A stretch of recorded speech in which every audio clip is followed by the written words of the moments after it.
right, two. Wait a minute. Are we here? Is my mic on? Let me see. Let me turn this down a tad bit. I hope y'all can hear me out there. OCO, everyone. Hope you all are doing well. OCO, freethinkers. I said I was about to start this at 8:30.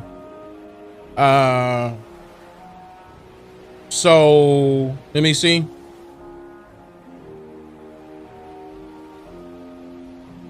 So I wanted to make sure, you know, people have an opportunity to check it. I'm gonna let y'all know right now, you know, some of y'all that missed the live streams, that's fine. That's fine. we could be able to come right back to it. We you know, but when we live, baby. I noticed that certain things I should be putting out, you know, during live streams instead of like documentary style. I could always go back to the docs or do it in doc format, but this particular one, I wanted to talk about it. My wife wanted to talk about it. I said, yeah, let me go live on this one. And I mean, because it's still linking up with everything. So you'll see. You ain't getting no notification of code. See there? We ain't gonna talk about that, huh? OCO Levante, how you? What's going on, brother? My brother doing his thing, man. Shout out to the mods in the building too. Miss Juicy in the building, OCO. What's up? I see y'all. What up, Gary?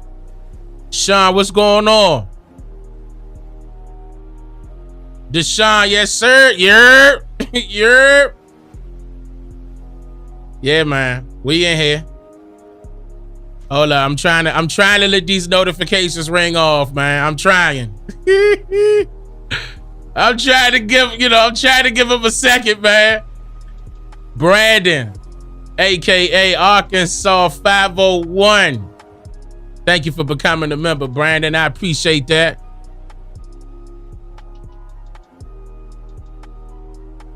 Man. Hold up.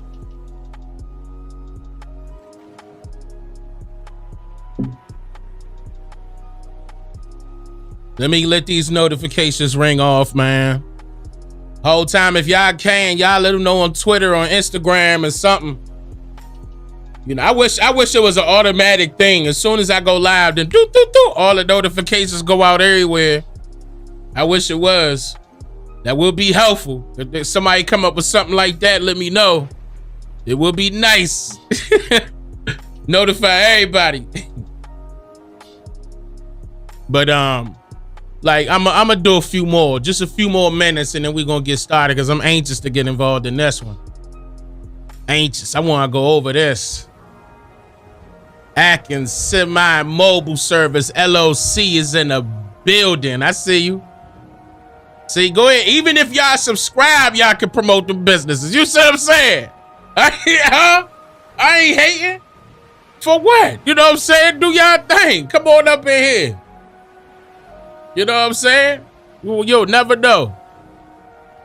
Mess around somebody. You know what? I need a semi. I gotta contact that person.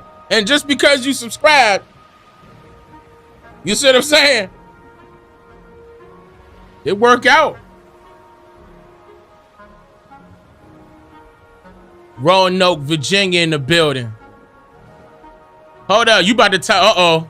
Who getting timed out? Oh, Lord. See, the moderators don't play that. You see Miss Juicy? Oh, they go talk Montana. What up, brother? The moderators don't play it. Come on now. We ain't up in here trying, you know what I'm saying? Nah, man. We cooling. You can say the hate for the comments. The live chat is for the people. And you ain't a part of it. Charlotte in the building. Tuscaloosa, Alabama in the building. Toronto, Canada in the building. Decatur, hold on, where my echo at? Yo, 2-2. Yo, DMV in the building. B-Boy in the building. Long Beach, Cali in the building. Philly in the building. You say he got removed? Jersey in the building. Chi-Town in the Chicago definitely in the building. I see you. Dallas, Texas, what up? Oakland, Cali in the building. What y'all think? Huh? Ohio in the building. DMV definitely in the building. That's DC, Maryland, and VA in the building. H-Town in the building. What up, Houston? San Antonio, Texas in the building. Stone Mountain, GA in the building. Stephanie been a member for 5 months in a row. Let's go. I appreciate that. Michigan in the building. I see you, Choctaw, Montana. Newark, New Jersey in the building. Macon, Georgia in the building. Cleveland, Tennessee in the building. I see you. And then Cleveland, heavy your head. Cleveland, Ohio, heavy your head. What up? Hold on. Y'all gonna have, Tampa, Florida. They go Florida, Tampa, Florida in the building. Birmingham, Alabama in the building. Man, listen, Cleveland. Chill, Cleveland. Cleveland in here. Cleveland in here. David Stacy been a member for 30 months in a row, man. Big bombs. I'm talking about, hold up.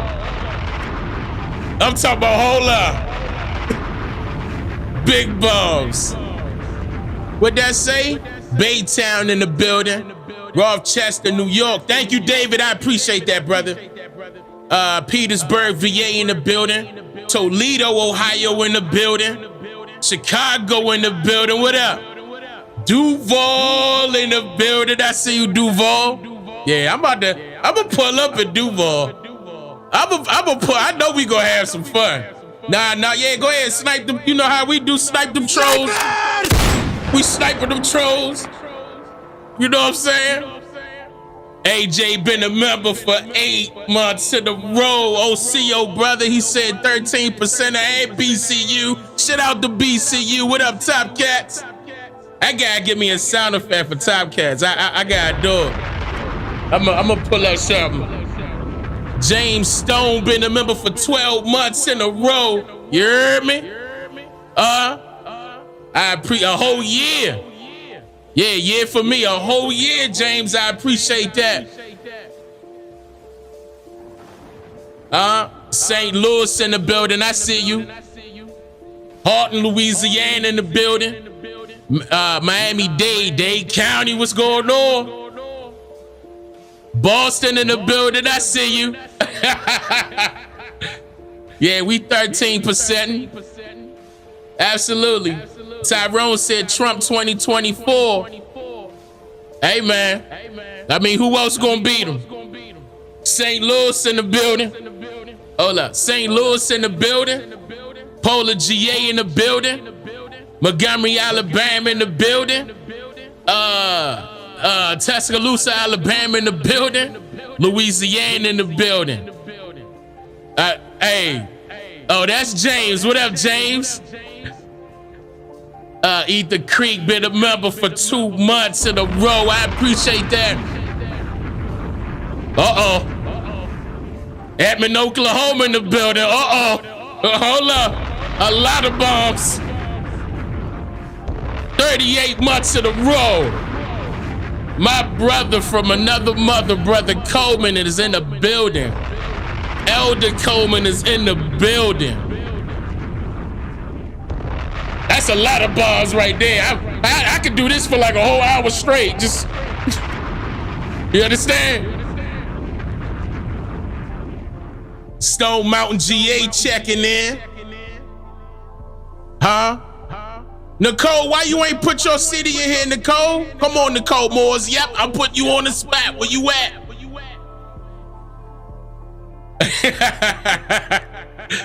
James Stone, thank you for the gifted. I appreciate that, James.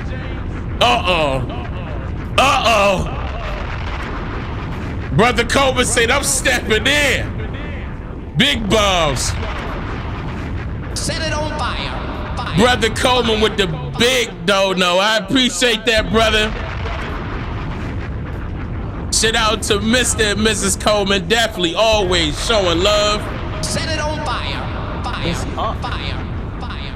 Fire. Man. I appreciate that.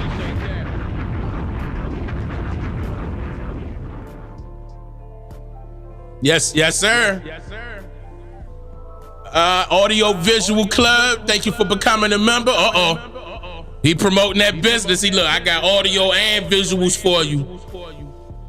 I appreciate that, Brother Coleman. Fort Worth, Texas in the building. It's up. Oh yeah, it's up.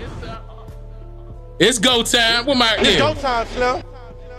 Okay, 2-minute countdown. Hold on, let me flip it from the 2 minutes to this. Let me do this. OCO, freethinkers. You're now tuned into the realest historian on the planet. This brother, he is raising some serious questions. He's here to make you think. What I'm trying to do is get our people to understand that we have been lied to all the way around about our history. Can you name any other group of people, no matter their skin complexion, that are being labeled primarily as the name of 2 continents? Not 2 countries, 2 continents. That is called a misnomer, which is the act of applying a wrong name to some person or thing. The best teacher you wished you had in school. Have your pens and paper handy and get ready to take notes. I want y'all to check out somebody named Dane Calloway. Dane Calloway? Look into Dane Calloway. He has a lot of information about how this whole shit was told in reverse. Okay, where they say, oh, we came from Africa over here. No, a lot of us was already here. And information that was put together by a man by the name of Dane Calloway, who is also questioning the slave trade. And he's done some remarkable videos on the history of the slave trade in the United States. And he's gone back down the food chain and gone back down the line, and he's realized that a lot of the so-called African Americans in the United States are not African at all. They're actually Native Americans, because the slave trade did not happen the way we were told that it happened. It's Dane Calloway. Go and watch this man's channel, man. This dude is phenomenal. I'm not saying African American because they're not African American. They're the Aboriginals because they were the true Native Americans. Set it on fire. Fire. They're the copper colored race. Look up Dane Calloway and watch his fucking shows. That man, Dane Calloway on YouTube, oh my God. He is fucking beyond brilliant. The research he does, whoo, he goes way deep into this shit. Relax and take notes. It's Dane Calloway on I'm Just Here to Make You Think Radio.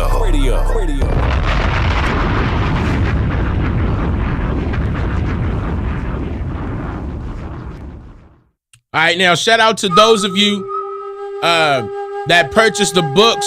Now keep in mind, at the top of this year, USPS was having some trouble, I guess. I don't know what's going on. So there's a slight delay of certain books coming out to certain people. Don't be alarmed, it's coming. We pushing them through. We pushing them through as fast as they come to us, as fast as it's going to get to you. That's my promise. That is my promise. So yeah, definitely, thank you all that has been, supporting and purchasing the books and everything. Those that are purchasing it from us, when we sign it, keep in mind it's a slight delay, but it is coming, okay? I appreciate all of that. Love and support, man. So yeah, man, I wanted to, matter of fact, let me just set it on fire right now. Right now. Because the reason why I'm saying that, let me go just chat real quick. Cause chat, hit me out. The reason why, shout out to the moderators, I see you. I see y'all sniping them. Go ahead. I don't know what's up with that. They hating on certain places in Texas, and something wrong with some of them folk. I don't know what's going on with them. What they got against Texas? You mad at Texas because I'm out here? Is that what it is? I bet you won't pull up. I bet you won't pull up. Everybody out here got everything they need. Anyway, so Shout out to Texas. So let me drop a bomb real quick. You understand what I'm saying? But yeah, the mods on top of it tonight. Blue Dreamer, what's going on, sis? Yeah, man, I don't know why they coming up in here hating on Houston, like, hating on Texas or whatever they were saying. Tripping. Like, come on, bruh. We don't be doing that. You better watch what you say. Joshua Crump, been a member for 15 months in a row. I appreciate that. Dark Moon Goddess, there goes sis. Been a member for 12 months in a row. I appreciate that, y'all. Set it on fire. Amani in the building. Yeah, the mods don't play that. I'm trying to tell you. That, coming up in here with all that. We ain't play. What? You tripping. You know how many people up in here from Texas? You tripping. And you better not pull up and think they ain't. Listen, I'm talking about every corner got a gun store. You know what I'm saying? Oh. So now today I just wanted to talk to y'all about this situation that happened. You know, I hope y'all in a great mood. We're in a great mood, even though it's some negativity we're gonna have to talk about tonight. But of course, I'm a positive person. I always want to stay positive about everything. I'm gonna go over it, and then we're gonna go over some facts right behind that. I'm gonna bring things to your attention you may not have seen. And this slipped right under the radar. Like, I don't know why. I don't know why, but it slipped right up under the radar. But we're going to talk about that. Wait a minute. Somebody, hold up. Let me see. That's Dot Moon Goddess doubling up like that. Hey, Dot Moon Goddess, I appreciate that, sister. Big bomb. Big bomb. This is what we going to do. Wait a minute, why you need you warrior? Why you saying condolences? What happened? I ain't see that. Yeah, I ain't see that. Hope everything's straight, man. I didn't see that. It's moving kind of quick on my side. Wait a minute. I didn't see it. What up, Georgia? Hope everything good. Y'all saying RIP. I don't know who y'all like. What? Well, hold on. Hold on. Who y'all talking about? Who y'all talking about? What happened? Boston in the building. Wait, hold on. Am I missing something? Hold on. Let me check real quick. Nah, who y'all talking about?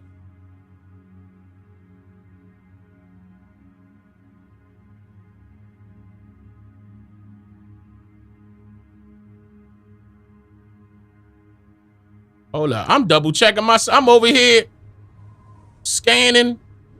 Everybody saying, what? What are y'all talking about?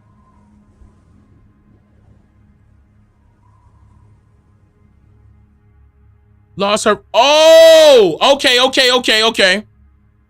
Man, matter of fact, let me cut the music. Hold up. We're going, out of respect, we're going to do a moment of silence. I see it now, Miss Juicy. I see it now. And with the utmost respect, I'm going to show my respect right now for Chief. Okay, Miss Juicy just recently, her father just recently passed. I'm doing a moment of silence for Pops right now.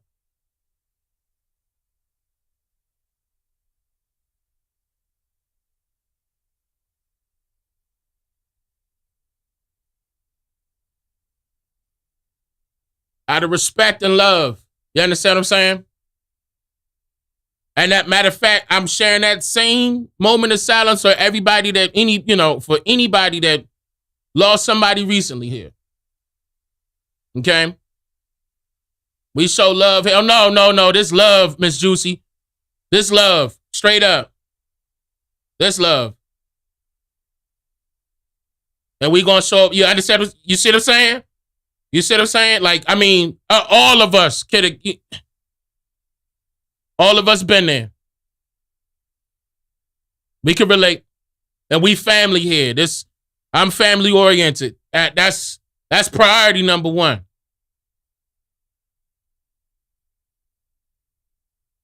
So don't be down, sister, from me to you. Don't be down. Stay uplifted. We're going to keep uplifting your spirit. On top of that. somebody you need to, you know how to reach me in the 13. If need be, we right there. If I'm not there, you know the Maz there. We got you. Okay? I'm not playing. Let's stay up, keep your head up. Everybody, I'm sure it's that time of situation, but he's watching now. He's with the greats. He with our ancestors now. Look how powerful our ancestors are. Ooh, hey, listen. Look at how powerful they are. Look at how powerful our ancestors are. They want us to continue this mission. I'm sure he was proud of you. I'm sure he loved you, raised you well. I mean, with you being right here, me knowing that, I already know what time it is without me even knowing it. He did his thing. And he gonna continue to do it, by the way. It ain't over. It won't ever be over. He just warming up seats for the, you see what I'm saying? For the rest of the family. And he always there. Even still, right now.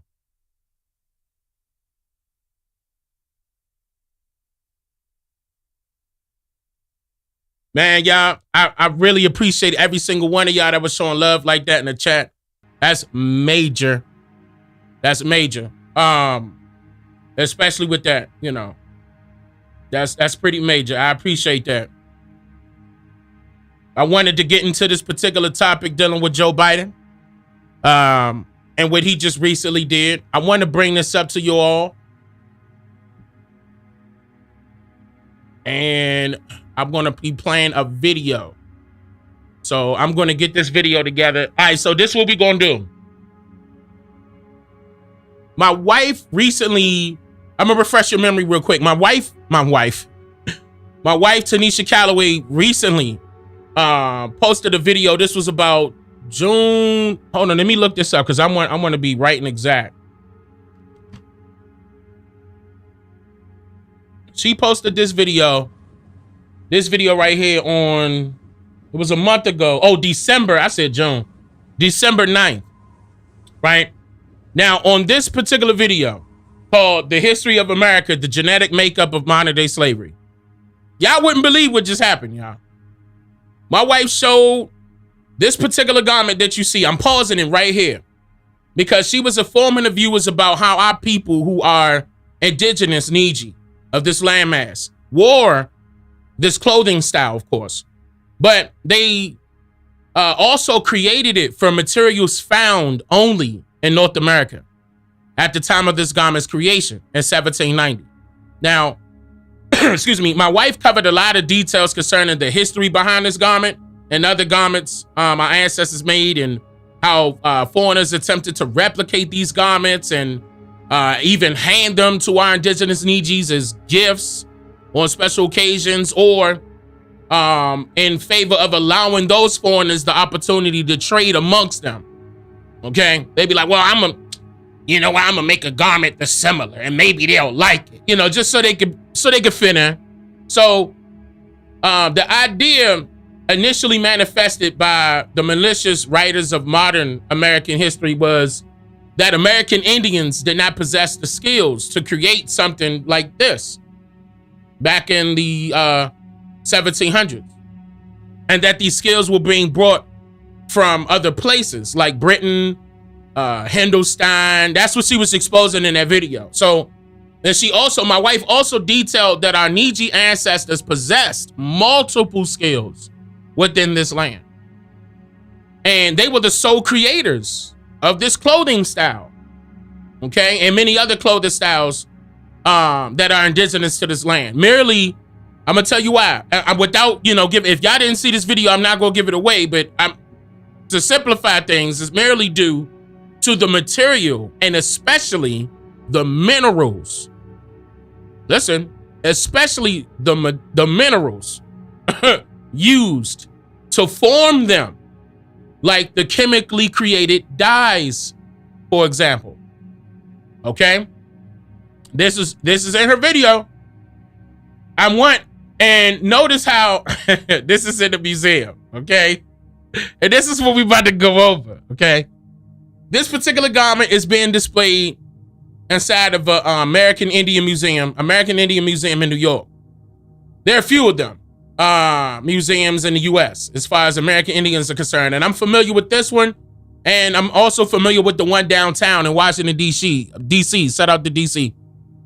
Because that's where I was born, of course, born and raised. I'm familiar with that museum. Not all museums looked alike, okay, but some of them were talking about particular tribes, East Woodland Indians. You go down the list. So now they're about to change these museums' names to Native American museums. So that's not the point, but I just want to point that out. They're about to change it. Okay. Where's my water? Uh-oh. No, I left my water downstairs. Damn. Hold on. Hold on. Damn. All right. Hold on. Hold on. Y'all lucky. Y'all so lucky I got my water. All right. So before I go any further, I want to show you this video of what happened recently. And I wanted to drink my water in the middle of this.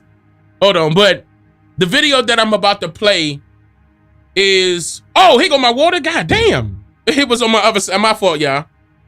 It was on the other side of my mic. This live.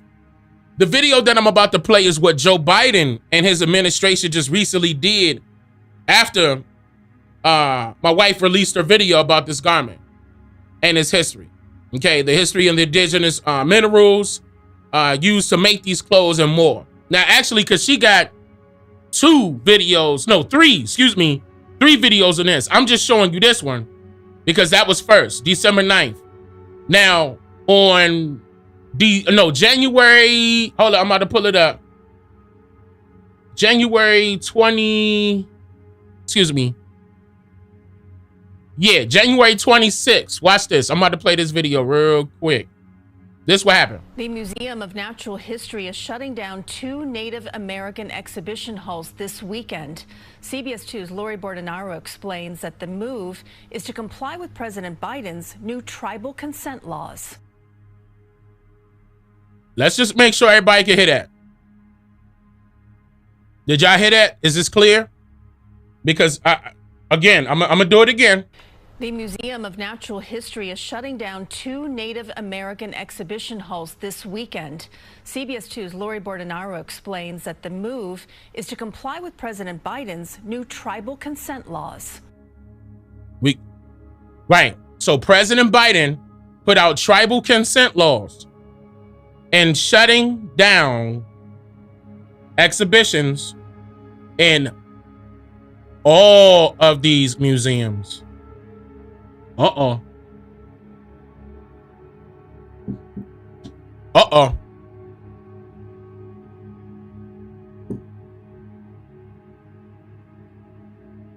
Y'all heard that, right? One more time. One more time. The Museum of Natural History is shutting down 2 Native American exhibition halls this weekend. CBS 2's Lori Bordenaro explains that the move is to comply with President Biden's new tribal consent laws. Museum goers got their last peek at 2 popular Native American exhibits at the American Museum of Natural History. On Saturday, the Eastern Woodlands and Great Plains halls will be shut down. 2 displays already empty. 2 displays already empty. Hold on. Native American exhibits at the American Museum of Natural History. On Saturday, the Eastern Woodlands and Great Plains halls will be shut down. 2 displays already empty. Listen. Now, when I shared this with my wife, because she didn't know this, I'm talking about this just happened January 26th. She responded as I expected. We both know that they're attempting to erase all of this because they didn't think that anyone like my wife and I would investigate these things and discover and uncover more information that is not commonly known to the public, especially in America. This is highly essential. Ladies and gentlemen, you can see here, they already begun removing these displays. before this story became newsworthy. Number one, this means that what my wife and I are doing is making a significant impact in our society's history department. And this is their way of controlling the narrative and sweeping up all them breadcrumbs that were left behind that can enable honest researchers like my wife and I from exposing the truth about our story here in America to millions of intrigued viewers like yourself.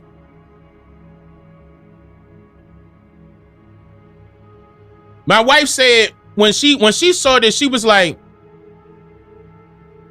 they feel like they have already exposed too much because the narrative they initially wanted to put out there with these clothes was to push that it came from a different aspect mentally altogether. And so once someone sees it for what it really is, or what it really was in this case, which we did, which, you know, now they have to remove it before more information is gathered quickly. That's why they are moving so fast. That's basically what my wife is saying. So let's continue. It's such an important part of our American history, and not to acknowledge that and have an opportunity to explore it here in New York City, it would be an injustice. By the way, this is the same one in Manhattan, in New York. Y'all paying attention? You think they not watching? The closures are a response to new federal regulations requiring museums to obtain consent from tribes to display artifacts. In an email Friday, the president of the History Museum said, "The halls we are closing are vestiges of an era when museums such as ours did not respect the values, perspectives, and indeed shared humanity of indigenous peoples." Stop. This is how you know something is wrong. This is alarming. This is how you know something is wrong. This is a big deal. After all of this time, now is the right time to respect the alleged wishes of indigenous people? You are going to now respect the values, perspectives, and indeed shared humanity of indigenous peoples?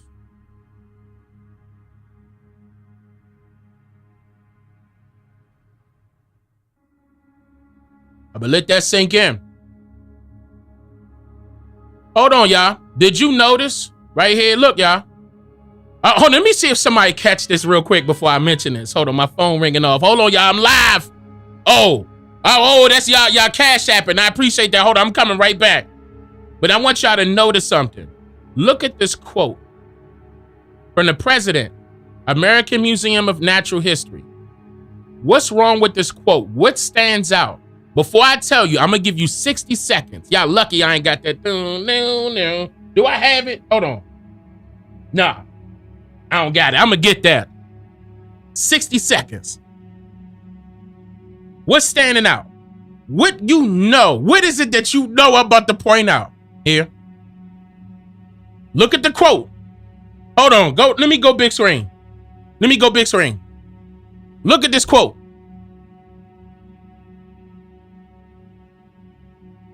What am I about to point out?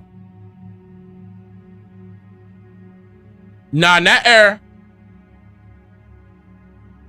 Not perspectives. Not vestiges. Hold up. Natural? Okay.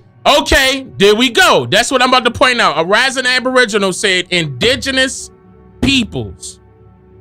That's right. And Doc Stack said it too. And so did Jamaris.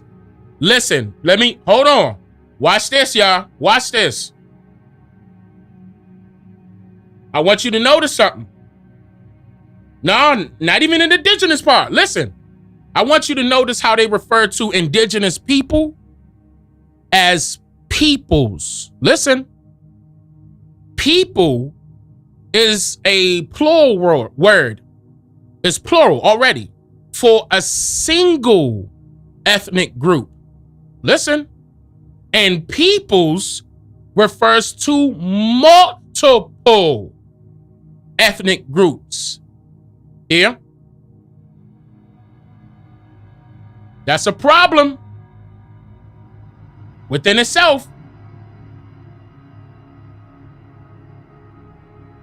That is a problem.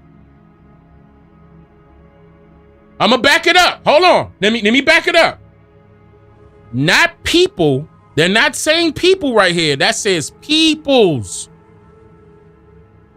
Peoples refers to multiple ethnic groups, not singular. That will be people. Look, I don't care if they get mad. I'm going to expose it. I don't care. Because they know this is a problem. Big time.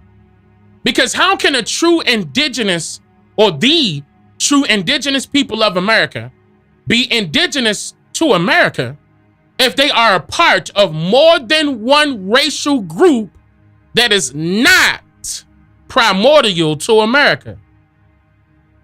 Uh-oh.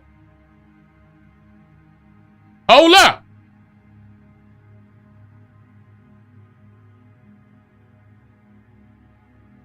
Again, peoples, multiple ethnic groups. People, single ethnic group. Oh yeah, we setting it on fire. It's that time. This exposes, because look, this exposes that they are including foreigners into the mix when referring to the indigenous peoples of America.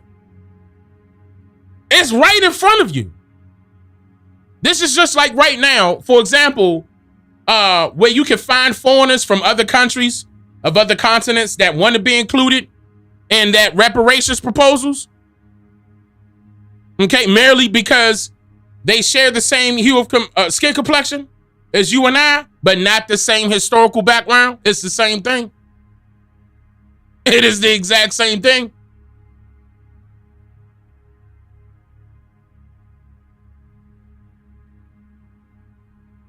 They sure did. They sure did. This whole time, we've been calling them indigenous peoples so everybody could be included. Now, I'm talking about, tell me right now if I'm right or wrong. Tell me right now. That's the difference between people and peoples. I'm going to continue to drink my tea. Now, before I move on, I want you to understand something. When my wife, when I showed this to my wife, this was an unbelievable moment. Like, this was unexpected. Like, this is how you could tell they were trying to hurry up and get this done fast. To the point where I just showed you that they already start knocking them out. Before this even made news, you know. Before this was even made news, they started pulling it. They're like, oh, them niggas went too far. We got to stop this right now. And think about that. Even my wife was like, what's alarming is if Native Americans are saying that these museum displays are disrespecting their people and culture somehow, and they should take it down, then she thought that it points to where their skills are today. Because think about it. Where are the skills that are being shown in these museums?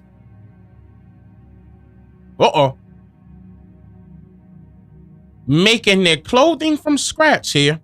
And not just regular scratch. We talking about minerals here. Where are the skills that are being shown in these museums? Are the Native Americans using the same skills as in the past, especially in creating these minerals to produce these types of clothing? And then I remember she was saying,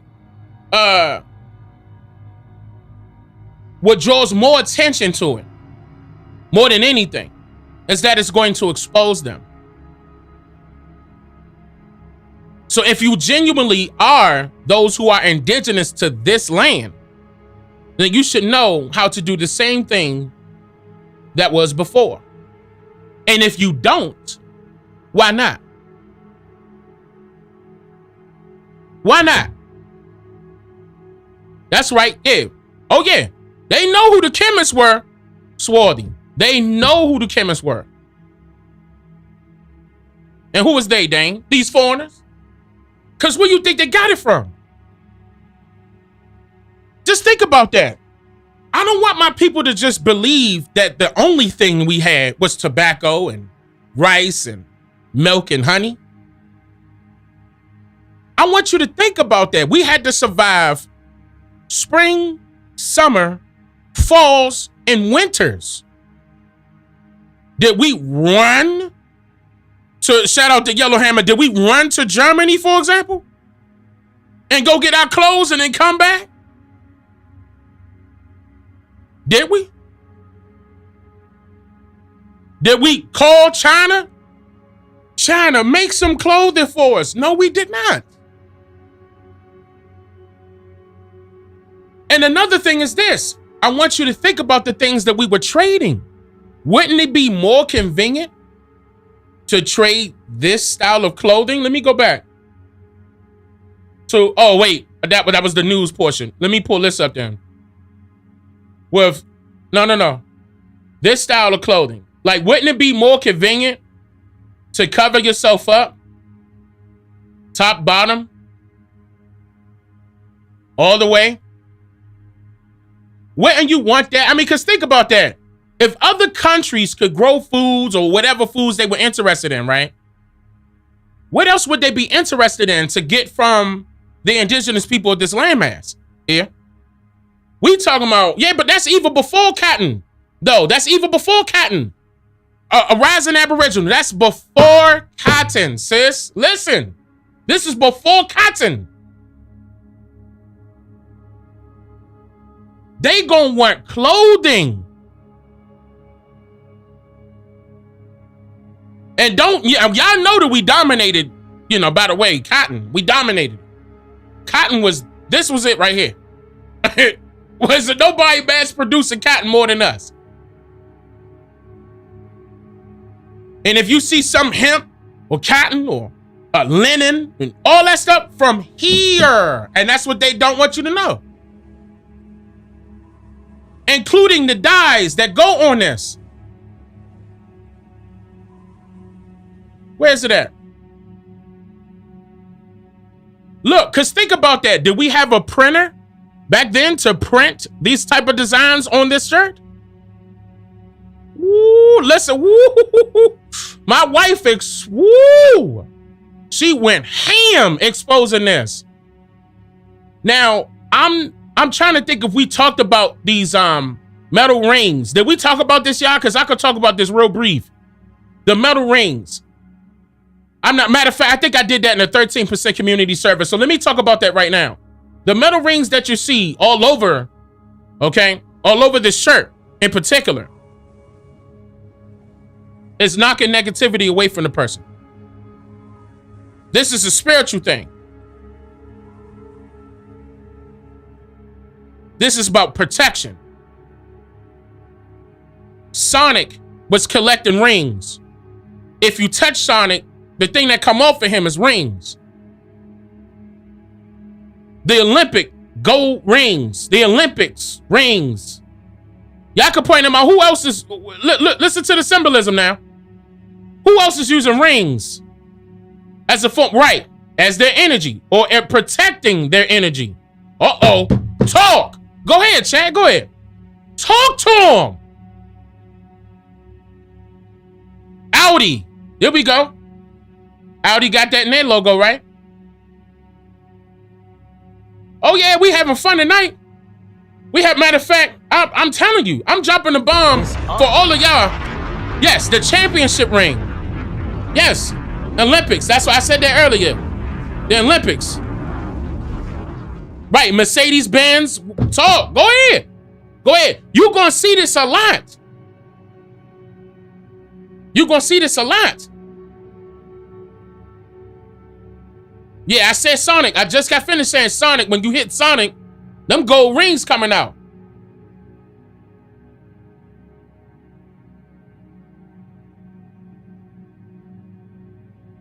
I'm trying to tell you.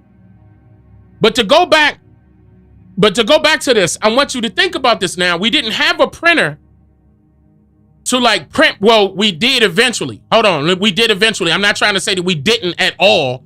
We did eventually press this on. Eventually. But I'm talking about making this material, making this dye in 1790.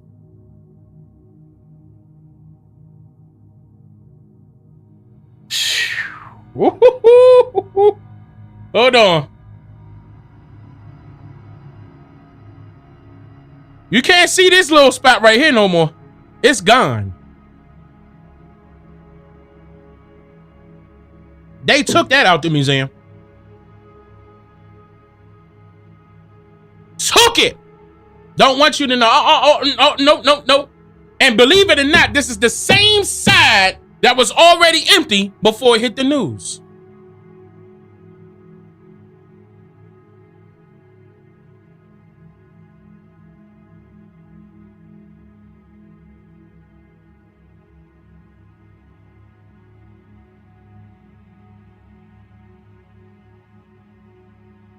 What's that right there in the middle? Tell me, we since we on the topic of symbolism, can y'all see this? Hold on. Let me go big screen. Let's look real quick. Now, we just talked about the rings and we talked about the dye that's on the shirt, right? Tell me, what's in the middle? It ain't just the eagle. Look. That ain't just the eagle. That's the, okay, thank you. That is the Thunderbird.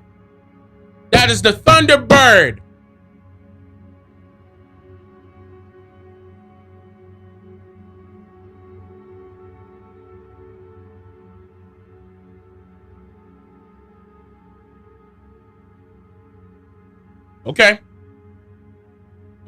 That's what I'm talking about, chat. Excellent. That's what I'm talking about, chat. See, they lucky. They super lucky that I can't get somebody to design a Thunderbird for me. I'm talking about like 3D Thunder. I probably can, but I gotta find that right person because I want a particular look. So right now I'm using the eagle as my Thunderbird, which is fine. Same family. But I'm talking about Thunderbird here. The Thunderbird is like, don't you know where they call them? What is that dinosaur that they is it Triceratops? It's that big. It's huge. It can come out during the day and night.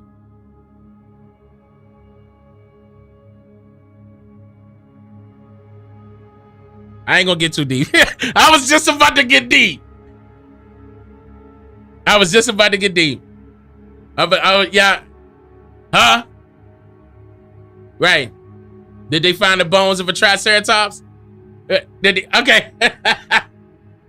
And because I would just say, if they didn't find the bones, apparently it's still around, but I'm gonna leave it alone.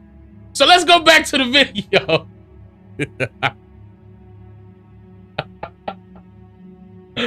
I'm gonna go back to the video. All right.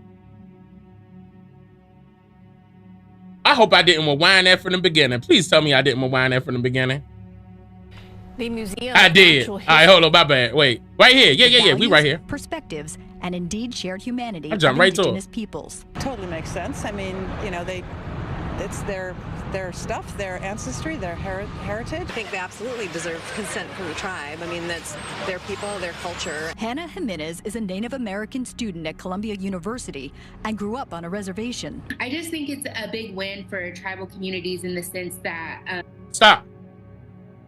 Look closely. Hannah Jimenez.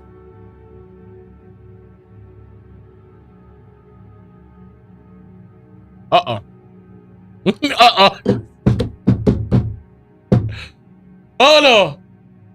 Usually, y'all said it already in the chat. Usually, when the news go out to go grab an expert on a particular topic, they go grab an expert on a particular topic. But for some odd reason, they go grab a student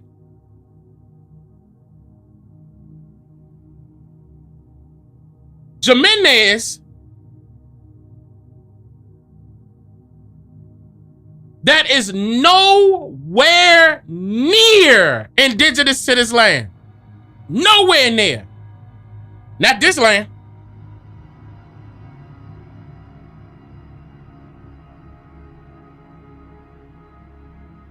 Now, if they would have messed around and said Mexico,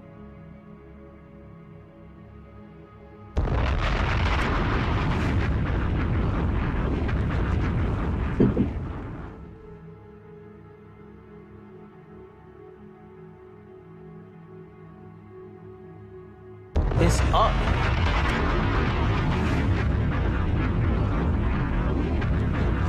Jimenez, I could grab 5 to 10 Mexicans right now.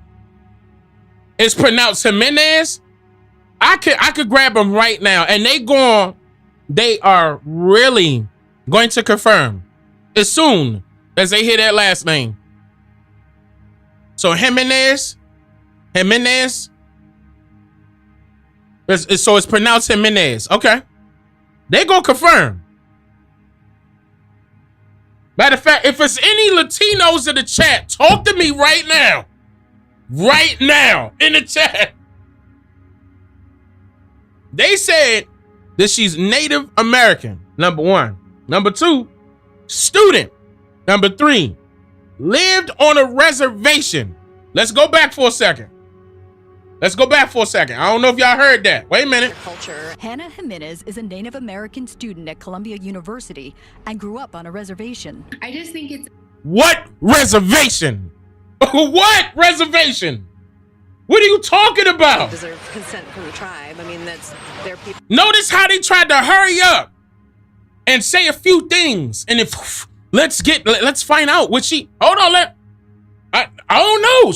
That's what she... No. Watch. Hannah Jimenez is a Native American student at Columbia University and grew up on a reservation. I just think it's a big win for tribal communities in the sense that... calling her... let's say, for example, she is registered in the tribe, right? You calling her a student. You didn't, no respect to her tribe. And it was just talking about respect, perspectives, and morals, values, and all that stuff. You calling her a student. You didn't say her tribe, nothing. That should have been right up under her name. All right. Native peoples are now kind of having a bigger say in the narrative that is put out. But some visitors say the new rules are going too far. We're tired of it. We just said, what's going to go next? Are they going to change the name of Columbus Circle now? The whole thing's just too politicized. It's not clear when the exhibits could reopen, and history lovers worry about the missed opportunities to learn about American history. I feel like it's upsetting the fact that they're closing representation and stuff that, other people could be interested in learning in. The Eastern Woodlands exhibit has been a popular destination for school field trips. The visits will now be suspended, but the museum says it is committed to supporting learning and teaching about indigenous peoples. Again, indigenous peoples, plural. I just want y'all to understand that within this video, what they didn't ask nobody in New York, Manhattan, of color, their opinion on this museum closing for this reason. Everybody that they asked were pale skin. That's number 1. Number 2, why were certain ones removed prior to this hitting the news? Why were you trying to rush? Why were you trying to hurry up? We already answered this. We know. Okay, we know. But because they're hiding it. Because it exposes them. Who was them? Those so-called Native Americans. And here's another thing, right? What so-called Native American tribe came out and said that this is what they want done? Because think about it. If they so-called indigenous to this landmass, wouldn't they want visitors to come learn about their history? Wouldn't they want that? Wouldn't they want to know? Wouldn't they want, the visitors to know who's indigenous to this land? Wait, that's a real problem? As long as it's been in the museum, now all of a sudden we got to take it out? No, don't. That's not right. You didn't ask for our permission? It's not the stories was wrong. Some of the literature was wrong. Some of the clothing is wrong. None of that. None of that was said, y'all. None of it. It was just straight up Joe Biden putting out what they say, tribal, consent laws. Yeah, I think let me double check that. The Museum of Natural History is shutting down 2 Native American exhibition halls. 2 Native American. Gotta stop this. Weekend.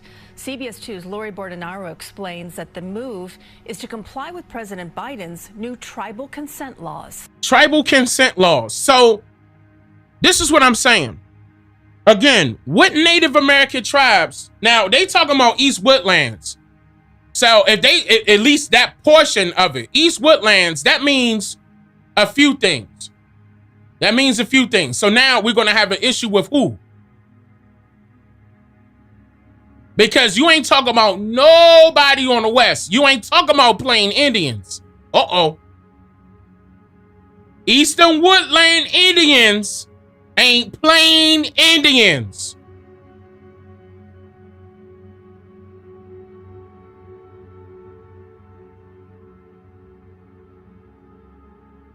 I'm gonna let that sink in.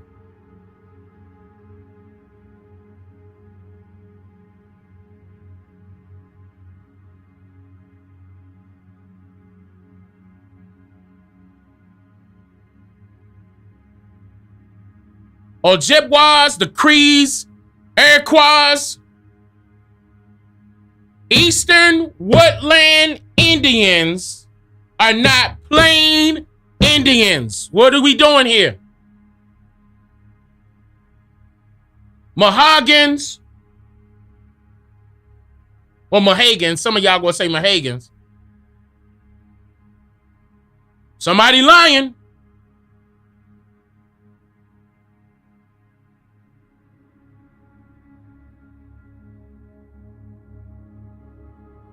Who did that? I would love to know who did that. And if I'm not mistaken, they also said they were going to do it on the Great Plains. Also,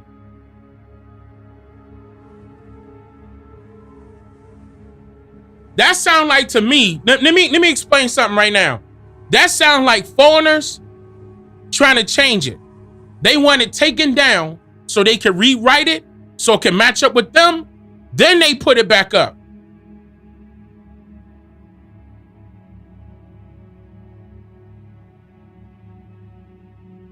Remember when I said that they change history every 10 years? They taking it down to rewrite it, script it up some more, and then poof, all of a sudden, well, the museum is now open, ladies and gentlemen, you can come visit, and every single thing changed.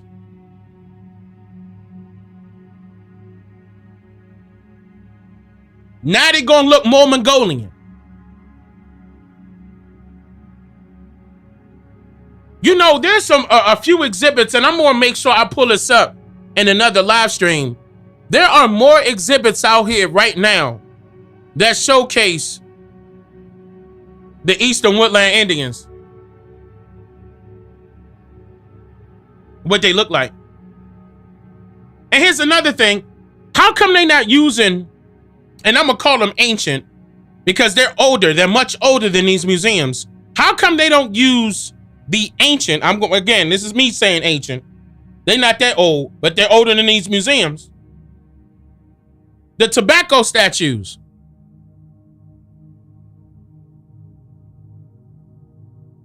Notice how they don't want, now I'm talking about something that's older than these museums. And I can even talk about something that's older than them statues. Now, before the statues, we had the paintings. Now, the paintings, the watercolor paintings, didn't look like no goddamn Mongolians.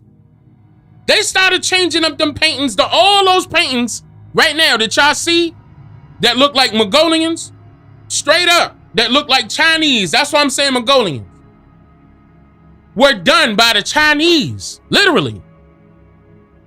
Chinese painters painting them joints. And they were done in the 1900s. Now, the ones before that look just like you and I. Big nose, high cheekbone, big lips. Maybe you got the big forehead, long hair, didn't care, whatever style they wanted to put it in. Cornrows, two plait ponytails.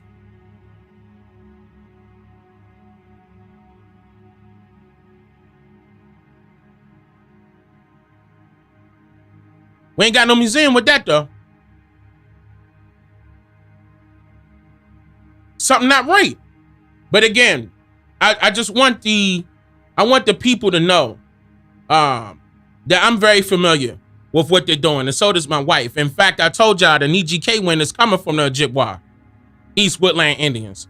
I've been saying this. This is the reason why we saying OCO right now. We all of us, I know a lot of people that still say yo right now. Especially, guess what?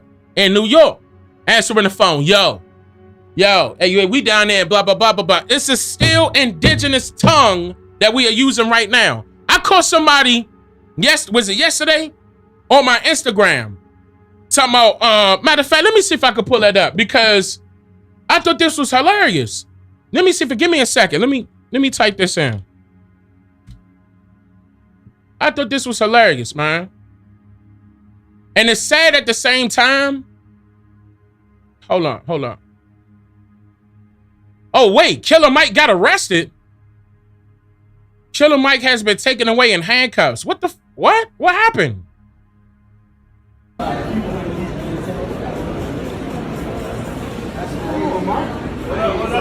Hold up. Here I go getting on Instagram. What happened? Tell us about it.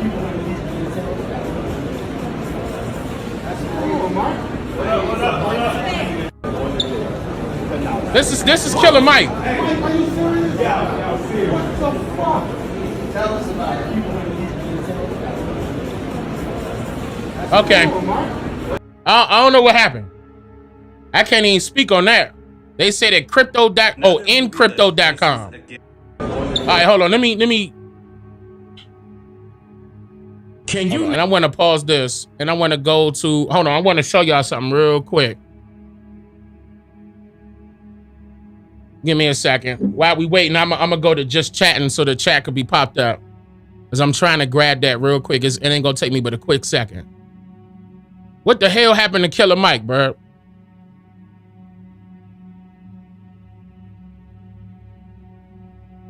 Oh, I hope this. Okay, he didn't. I was about to say, I hope he did delete it. All right. So, okay. For example, so I'm gonna tell y'all. We going. Hold up. Okay, yeah. Let me let this play so y'all can see what I'm talking about. Let me let this play real quick. Name any other group that are being labeled primarily as the name of two continents? That is called a misnomer, which is the act of applying a wrong name to some person or thing. And why do you continuously call yourselves black people when your skin complexion is realistically different shades of the color brown? We were lawfully called Indian, mulatto, Negro, and then colored, right? Then some mysterious things happened in history where our very own people began to claim that they were black and proud. The etymology of the word black means colorless or the absence of color, which is true because if you were cut all the lights out, you would only see darkness. So if we were just being lawfully labeled as colored previously and now gravitating towards calling ourselves black, then we are inadvertently placing ourselves in a state of not being present, non-existent when it comes to our actual identities. And even more importantly, when it comes to law. Now, okay, so basically, can you name any other group of people, right, Now, I hold on. I want to point this. I hope y'all can see this. Hold on. Let me make this big screen. Yeah, I want y'all to see this right here. Right? Can y'all see that? I hope y'all can see that. So the person was like, I need to correct one thing. Black is a whole spectrum of color. All colors combined. White is the absence of color. I came back. So are you correcting the etymology of the word?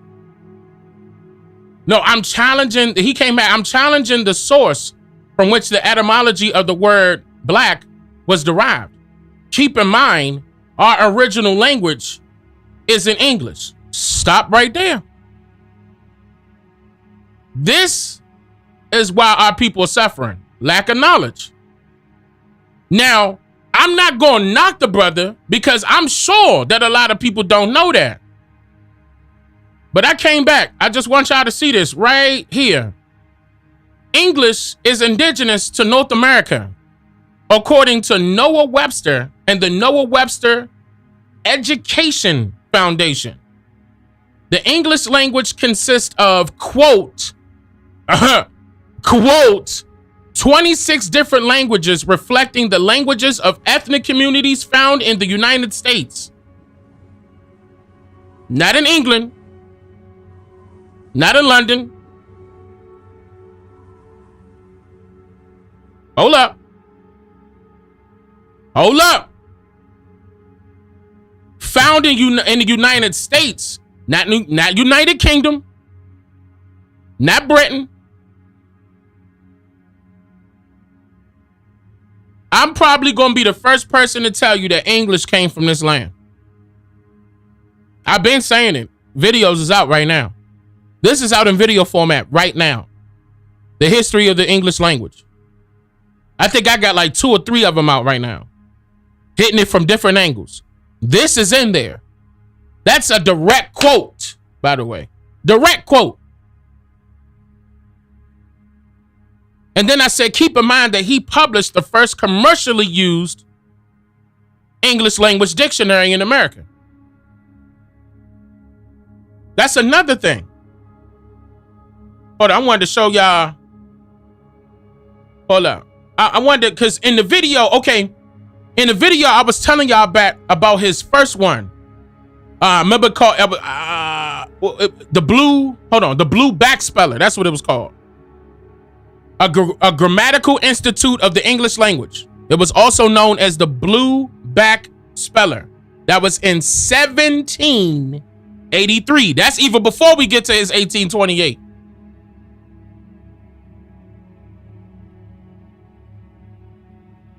(1783), a grammatical institute of the English language, otherwise known as the blue back speller.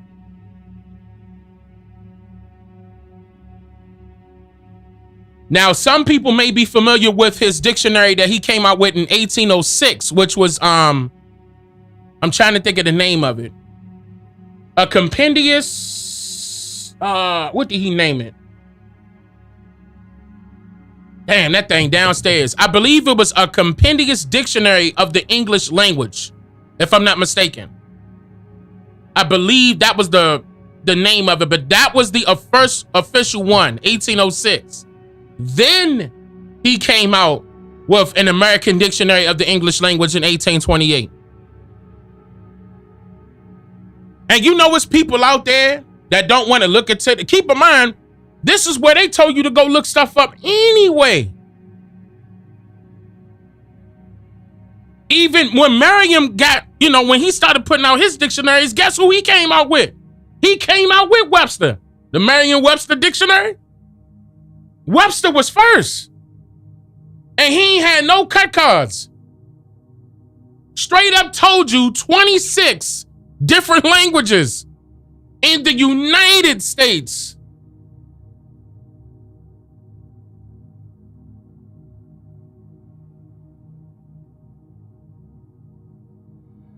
At that time, they believed in cultural independence in the United States, of course, because they wanted more foreigners to come in. They wanted help by us as indigenous people, but they wanted to be independent. Keep in mind, we were segregated.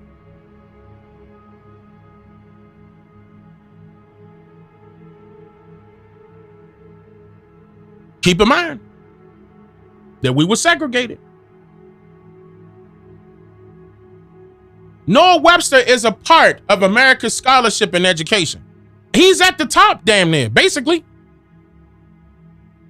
Those books that we were pulling from in school when it comes to dictionaries was from Noah. And Noah admitted that the English language consists of 26 different languages found in the United States.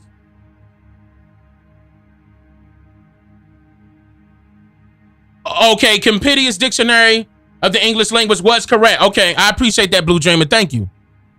So I was correct. All right. And that's 1806, by the way, y'all. 1806 was before the one in 1808. And that's probably going to cost you an arm and a freaking leg. Like that blue back speller, or they also go call it old blue back. Benjamin Franklin taught his granddaughter how to pronounce words of the English language. Listen, this also goes to show you that Benjamin Franklin, not only was he a part of Skull and Bones, but he was also speaking more than one language.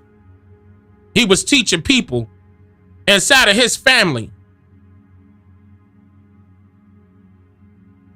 how to speak English, read and spell it, and pronounce the words using old blue back. That was the first one, 1783.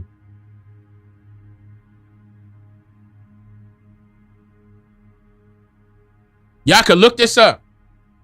This is not a game. Matter of fact, in that video, that same video, I was talking about the 3 R's. Webster created those 3 R's that we learned about. Remember that? Y'all remember this? Y'all about to get me in teacher mode. In school, it depends. If you're in the English class or reading class, they're going to talk about the 3 R's. But right now, we're calling them reading, writing, and arithmetic. But it was reading, writing, arithmetic. The 3 R's. Those were the 3 pillars. Y'all remember that, right? Exact. Thank you. Chad. Thank you. Thank you. Set it on fire. Fire. Fire. We got to understand something. That, but on all of this, on top of all of this, we got other people still not noticing that this is all us. All of it, the whole thing. Not only just the clothing, but the language as well.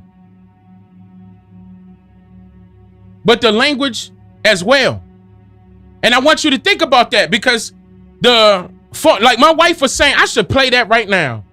Matter of fact, let me play that right now. I'm about to do that right now, babe. I'm about to do that thing right now, because my wife hold on. Let me get that right now.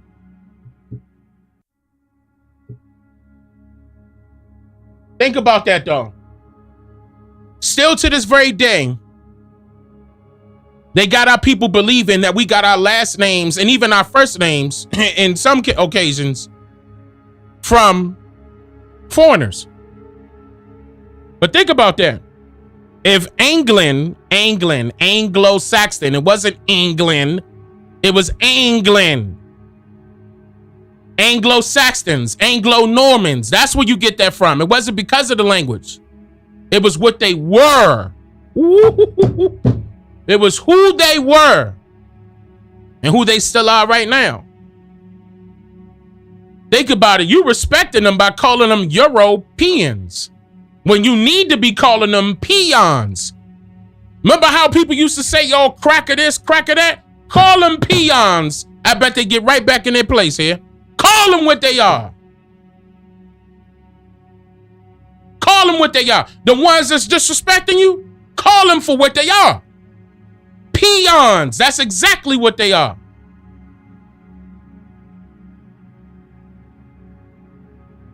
Let me make sure this is the right video. Yeah. Hold on, honey, because I know she just... Is this the one? Yeah, she just pulled this out. But let me, honey, I just gotta... I apologize. I gotta play. I'm not, matter of fact, I'm sorry. I gotta play. Shit, let me come back a little bit. God damn it. I'm trying to figure out where I'm about to start. Fuck it. Let me just start from the top. Let me just let this play.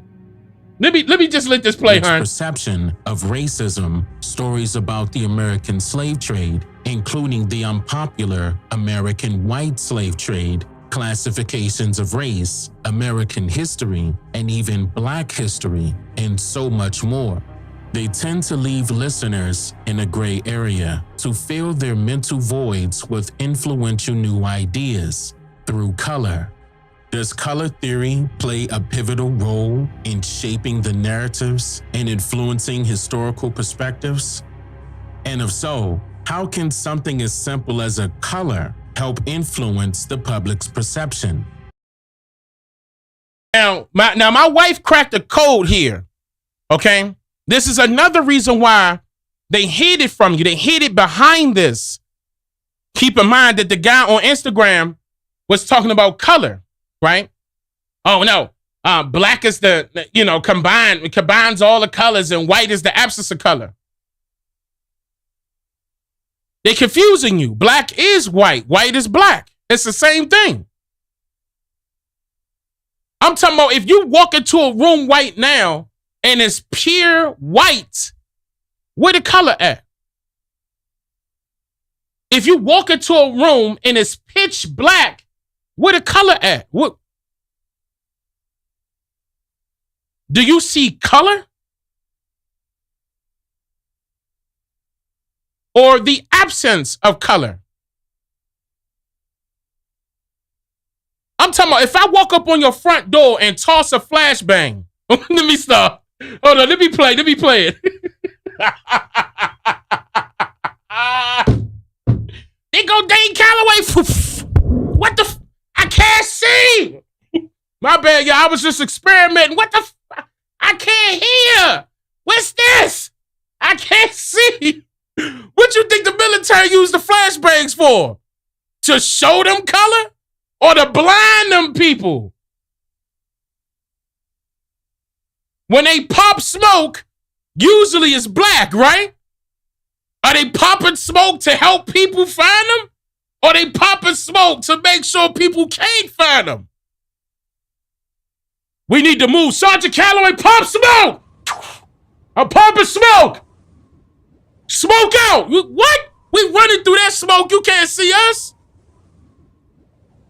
That's black and white, ain't it? Exactly. Camouflage. Y'all been paying, yeah. Huh? All right, hold on. Y'all give me hype. All right, come on. Hold on. Where the play button? Okay, here we go. Also, I have some information that I will share with you that could give us a possible answer to these questions. All right, hold on. Influence the public's perception. No. Also, come up. I'm trying to. Of one group fictional tale. All right, here we go. How much color theory is within this category. Come on. So now, let's begin. Right here. Mrs. Calloway, take it from here. Right here. You will be surprised to find out how much color theory has had an effect on the slave trade and Black history. Natural color selection and how we are conditioned to see ourselves play a major role. That's because Black history was created not as a historical account, but as a fictional tale to describe the injustices of slavery on paper in black and white. Talk! In order to replace the identity of one group of people with another, the story was then transferred to the character which fit the role most in visual action. She gonna come back to that part. Watch. This is called concealing coloration. In 1909, Abbott Thayer, an artist well known for his camouflaging technique, published a book called Concealing Coloration. Listen, who just said camouflage? Somebody just said it. You was on it.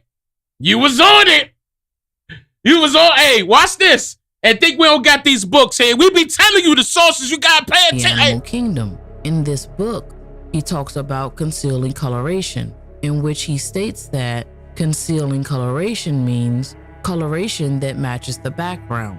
Since an object's background varies with the point of view, there can be no such thing as complete intrinsic inconspicuousness. The means of objects' recognizability no matter how they are colored or marked, is almost always their silhouette. Their silhouette. Woo! This means that no matter how much something is hidden with the right amount of shadow, somehow the truth will always see the light. Woo! I swear to God. We're not black. I swear to God, bro. We're not black. We're Indian. I swear to, hey, I'm telling you, bro. I swear. I'm gonna calm down. I know, Dane, go. I'm gonna go, y'all. I swear that it just get me hype, y'all. Y'all gotta understand. This the passion that come out. I try to control it. I'm gonna just press mute. I'm gonna go. I swear, I'm gonna go. According to a 2018 MIT article, Thayer's descriptions and demonstrations of background picturing compares it to current computer-based practices of replacing gaps in images with content-aware digital patches. So with this, it is well understood that concealing coloration, color perceived visually, transcends into brain activity that produces a corresponding action. It is also well known that colors themselves have mind-altering effects. To hide something in plain sight, concealing coloration allows for that to take place. It was because of this that from the late 19th century and the early 20th century that artists were being used to camouflage military actions. Listen, and this is a painting I'm showing you of camouflaging, but listen to what she's saying. Military action and weaponry through the act of photography. And weaponry through the act of photography. Abbott Thayer was one of these artists that worked to persuade the military to adopt principles of coloration, to mask ships, weapons, and troops. It was through the advancement of synthetic color creation and color manufacturing that colors became readily available for use in this matter. That's because it wasn't until the late 19th century that color began to progress into what we know it as today. It was the invention of a synthetic version of indigo that undermined the Indian industry. Woo! Oh, hold on. Dane, chill. Hold on. Calm down. The invention of a synthetic version of indigo undermined the Indian industry that the British Empire had depended on. Whoo! Please look, y'all. That the British Empire had depended on. And the chemistry of color. We was just talking about that. The chemists.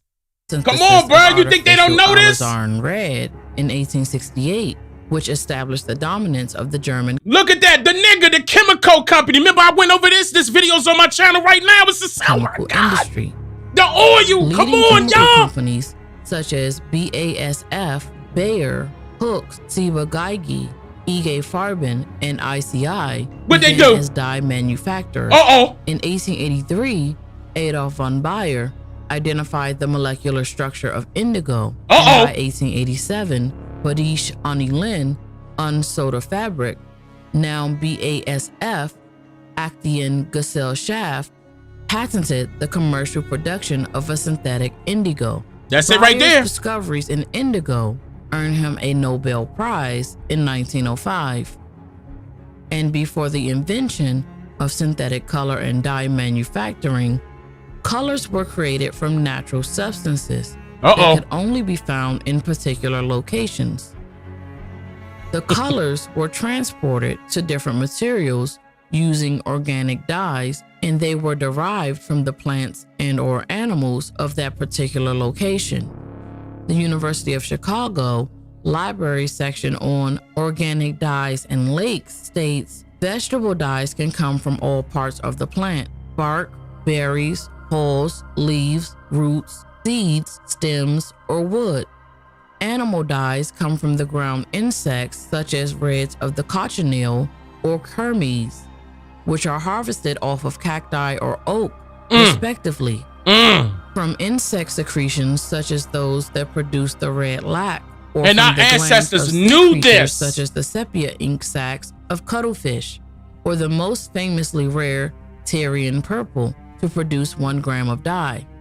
The University of Chicago also states that in the 19th century, color manufacturer was considered one of the most important career options, and that it was a job that was to be fulfilled by chemists, whom many artists came to depend on for guidance.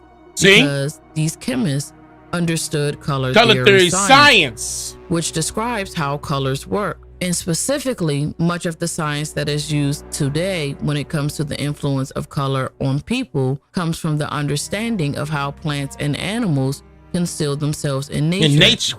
So taking color theory science from the world of nature and bringing it onto the movie screen was a must for many artists and chemists alike. Watch how they did this. It was with this intent that the transition from black and white film to color was finally introduced to the public. When most people think of the emergence of color, they think of the transition from black and white television, which occurred somewhere around the 1960s. But color was already fully emerged in the minds of the people for generations. However, there was a pivotal moment in history when many can recall the experience of seeing the original Wizard of Oz, which originally premiered in 1939. See how that said Technicolor? Hold up. There was a pivotal moment in history when many can recall the experience of seeing the original Wizard of Oz. See that? Technicolor? I'm just showing you right here at the top. It's for a reason. It's for a reason. Which originally premiered in 1939. But what about the book? There was a book first. Did this idea of color and how it is presented in this movie, where did it come from? Well, the book that was written in 1899, it was authored by L. Frank Baum. Lyman Frank Baum knew that to color something was to possess it with a flood of different sensations. And this colorizing effect gets embedded in the character or the nature of a thing. Right. That is the definition of color as a verb. And we can assume that he was familiar with this definition through what is stated in the introduction of his previous books. The children's book, Father Goose. Yeah, I remember Father Goose in 1899, and Mother Goose in Prose. And Mother Goose. In the introduction to Mother Goose in Prose, he wrote, "Those things which are earliest impressed upon our minds cling to them the most tenaciously." And in the introduction of Father Goose, he wrote, "There is a fascination in the combination of jingling verse and bright pictures that always appeals strongly to children." Okay. The ancient Mother Goose book had these qualities, and for nearly 2 centuries, the cadences of its rhymes have lingered in the memories of men and women who learned them in childhood. From these written statements alone, we can ascertain that L. Frank Baum was well aware of the effects of color and how it can influence people, especially when it is used as an influence at an early age. He invokes this concept in The Wonderful Wizard of Oz. He defines his book as a modernized fairy tale that succeeds in educating the child on morality, but it does so in a more gentle fashion, being well aware that these stories are used to guide the moral compass of the children. He starts this story within a gray area. This is a mental concept which is used in order to change someone's perspective, especially when dealing with children who have not lived long enough to fully understand life. They may not be aware of certain circumstances and situations that could exist. Now, the reason why I'm pausing right here is because these adults that were unaware of this, the children that were unaware of this then, they're going to become adults and still be in that gray area. They boxed you in within that gray area. Now that we cracking them codes, they pulling them things out of them museums. They like, oh no, we got to change this right now before they get, see? And that was too late now. It's too late now. See, this is why I said when my wife and I cracking them codes, because they tried to leave our people in the gray area. Thinking black and white, black, white, gray. Gray, white, black. Watch how deep this get. Merriam-Webster's dictionary defines a gray area as an area or situation in which it is difficult to judge what is right and what is wrong. Purposely. Where it's difficult to judge what is right and what is wrong. Right now, our people are thinking. The majority of our people think that we should be calling each other black because they feel as though it's right. The majority of our people also think that we should be calling Caucasians, aka pale faces, white because they think it's right. The majority of our people are not listening to what they're saying out loud as an affirmation. Black people, black excellence, black power, black this, black that. And then turn around and say white supremacy here. And white is not even at the top. But again, they got you in this gray area where you're confused purposely. And with knowing this, L. Frank Baum uses this to his advantage, as he uses the book's first few pages to describe how everything is gray. The grass is gray, the sky is gray, and everything in existence, including the people's attitudes, are gray. This is a deliberate predisposition that takes the children's mentalities into a gray area in real time, and it is used to wipe their slate clean mentally. By mentally taking children into this gray area where everything appears to be gray, once color fully emerges. Woo! Did you catch this? Hold on, I'm sorry. One more time. Notice how we gonna say that these films are black and white. But is it black and white or gray? Clean mentally. By mentally taking children into this gray area where everything appears to be gray, once color fully emerges, new ideas can be formed and then accepted. So what does all of this have to do with Black history and the slave trade, you may ask? Well, everything. Watch this. The slave trade and the enslavement of peons, also known as peonage, is something that only a few may easily recall due to the media and the current propaganda that exists and that tries to control the narrative of the mental image of slavery. Right now, people was getting on me because I was talking about the white slave trade. No, it was no such thing, man. And then they go say they were indentured servants. Like, what do you think slaves are? But they're not. But slaves are slaves. Indentured servants are indentured servants. I was like, what? Who told you that there was a difference? Who told you that? Wasn't you out there working in them fields? Look how he picking cotton. Ain't he picking cotton? Ain't he working in the fields? What are you talking about? Because of this, most people only get a one-sided account of history. See? And it's not one-sided because the victors are the ones who wrote it. Talk. But instead, it's an act of concealment that is used to cover and divert the attention of the masses from further investigation. See? They don't want you to investigate this. Talk to God. Okay, my wife going the freak in. But I want you to understand that. This is another reason to go back to the museums that they pulling everything because they don't want you to investigate further. They realized they exposed too much. They were like, whoa, hold on, they picked this up. Oh, we got to take this out. We got to change this. I mean, because think about it. Again, what tribes are you referring to that stated, oh, we need to go to Joe Biden so they could start respecting us right now? We got to take these things out in the museums. Notice how they keeping everything else up that's online.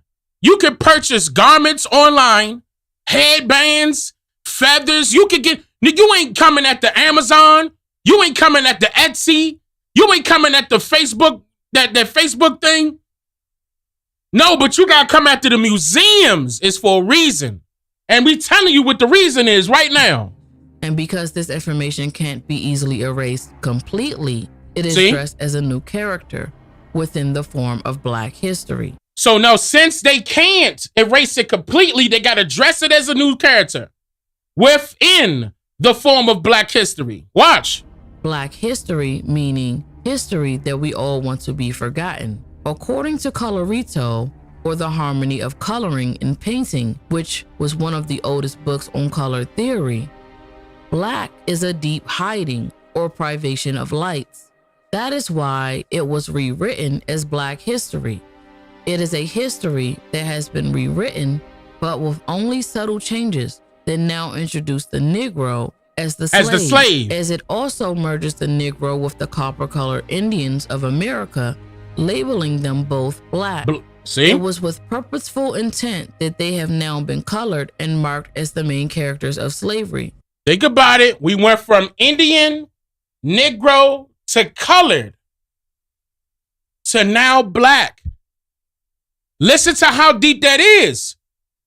Think about that. We are the only group that have been reclassified, misclassified, then reclassified over and over and over. We are the only one.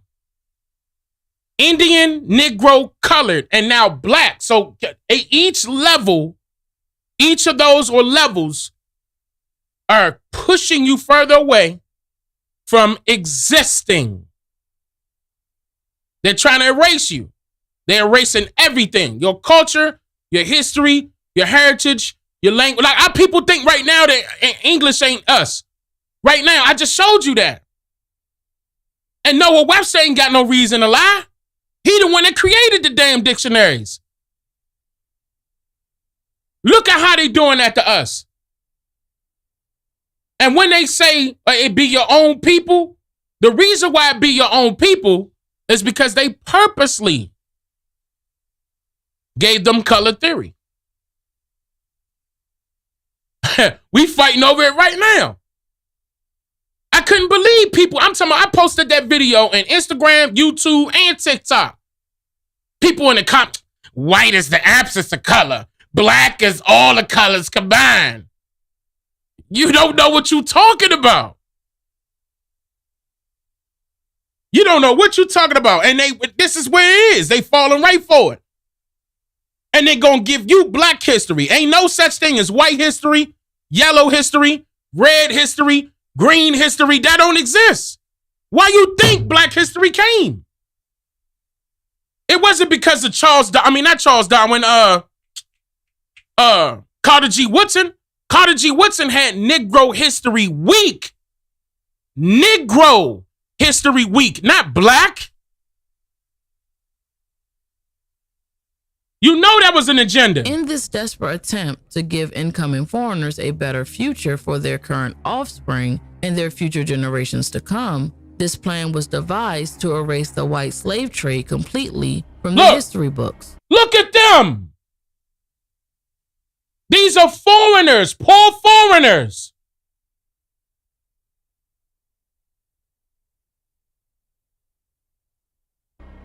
According to the University of Washington's Seattle General. Look at that. And I'm going to be able to, in this New York right here, right, Greenwich Street, New York, tagged and waiting transportation to the labor camps of the South. Look. Hold on. Is this on big screen? Hold on. Let me put it on big screen. Look. Look. Right at the bottom of this picture. Men in Greenwich Street, New York, tagged and waiting transportation to the labor camps of the South. You think what? I'm talking about white slavery, so-called white. And think I'm lying. I dare anybody to step up and try to debunk this. I dare you. Think it didn't exist? And I keep telling you, and I'm not going to repeat this again, but before Martin Luther King died, he was telling you that the government was helping out them peasants from Europe with an economic floor. Here they go.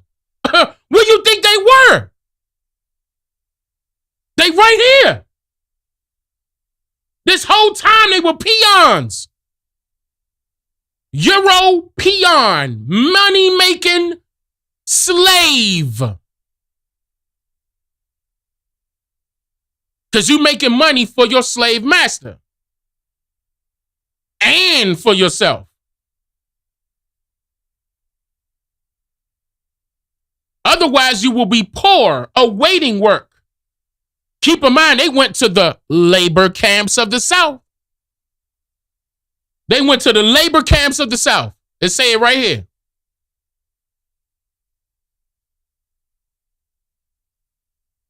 It say it clear as day.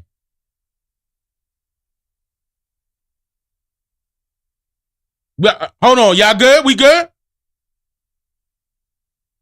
We good? We good?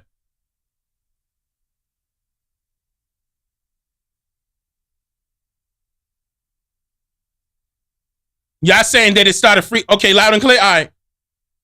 So let's continue real quick. Strike project. There was an article published for the Seattle Union Record on July 15th, 1911. It was written by Reverend Charles Stetzel, and it was titled Getting a Right Start. In this article, Stetzel writes, when a boy starts out handicapped by weaknesses and vices which were inherited, it means a hard pull if he is going to win. According to the Seattle General Strike Project, this article deals with the issue of trying to give your children a better life than you had by giving them a healthy body and strong character. It is. Hold on. Am I on big screen? All right. Genetics, along with, let me read this part right here. Genetics. Hold on. I got to move this over so I can see this. Eugenics, along with the concern over race suicide, were popular ideas in the early 20th century. As I mentioned earlier, believers in these theories thought character traits, both good and bad, were genetic, could therefore be passed on, as opposed to being learned behavior. This idea was most commonly tied not necessarily to people of color, but to those that were not considered white and who were seen as lesser people. This goes to show you it has nothing to do with skin complexion. Remember, white is a status, a privileged status in the government. But I just showed you poor people, the ones that we would consider less than, and those who were seen as lesser people. What she's pointing out, the article deals with the issue of trying to give your children a better life than you had by giving them a healthy body and a strong character. See, they knew they were going through it. They just didn't want their children to go through it. They will hand their children away so they could have a better life. Their parents were poor. We went over this in the last video, my wife and I did, that the children were taken away from the poor people. Okay? And this was definitely popular in the United Kingdom. Children were being confiscated from families who were poor and sent to orphanages.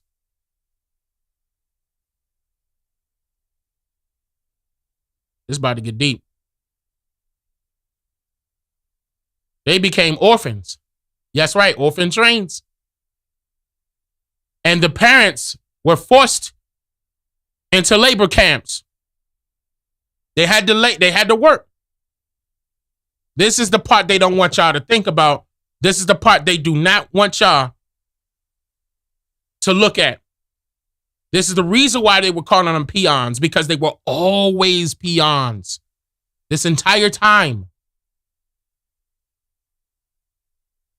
Well, Dane, if they were slaves, who were the slave masters? The people that they worked for. In fact, she gave you an example. It's important to note Watch this. that just 1 year prior. Notice I said she gave you an example. She about to give you an example of a slave master, what these so-called white folks were working for. Watch. In 1910, a treaty was signed in Paris for the suppression of the white slave trade. And woo, let this sink in, y'all. A treaty was signed in Paris for the suppression of the white slave trade in 1910. Didn't they say slavery was abolished in America in 1865? Wait a minute. Paris tried to sign a treaty in 1910. And you think them folks wasn't running away from the United Kingdom and Paris and all the rest of them place to come over here so they could be marked down by the U.S. Census as free whites? I'm trying to tell you, you're going to learn today You gonna learn today. It is also important to note that even though peonage was prohibited since 1867, in the early 1900s, it was still prevalent and under investigation. For example, an article published January 21st, 2013, for the University of Texas at Austin describes how former governor of Maryland, Elihu Emory Jackson, also known as E.E. Jackson, owned land in the southern Alabama forest known as the Jackson Tract.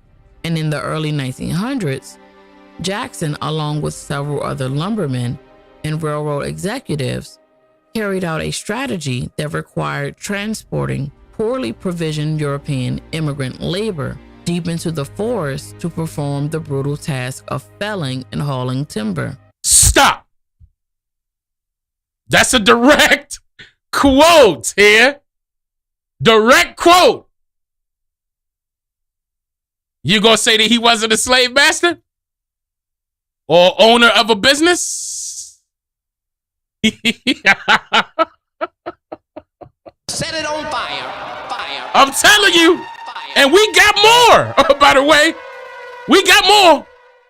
We got more. We got way more examples, y'all. This is not a game. They've been lying to us this whole time. According to the article, a calculating labor manager, William S. Harlan, and sadistic foreman, Bob Gallagher, and S.E. Huggins, established a horrendous regime of forced labor that led to a physical and legal battle between managers, workers, and progressive reformers. Stop! What does that sound like? Listen, y'all. What does that sound like? That should sound familiar to you. They established a horrendous regime of forced labor that led to a physical and legal battle, listen, between managers, workers, and progressive reformers. I saw y'all say union. A labor dispute. There we go. Swerve. That sounds like a labor dispute, right? So they wanted to enlist a union eventually. For who? Uh-oh. Hold on. Watch how deep this about to get.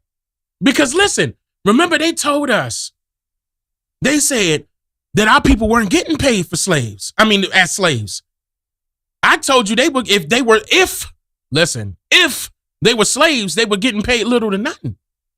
But there was a labor dispute. That's what the Civil War was all about anyway. It was a dispute. Not only were they being treated horrendously, they weren't getting paid nothing, for real. But they were getting paid something. But they gonna feel like they not getting paid enough to be treated this horrendous.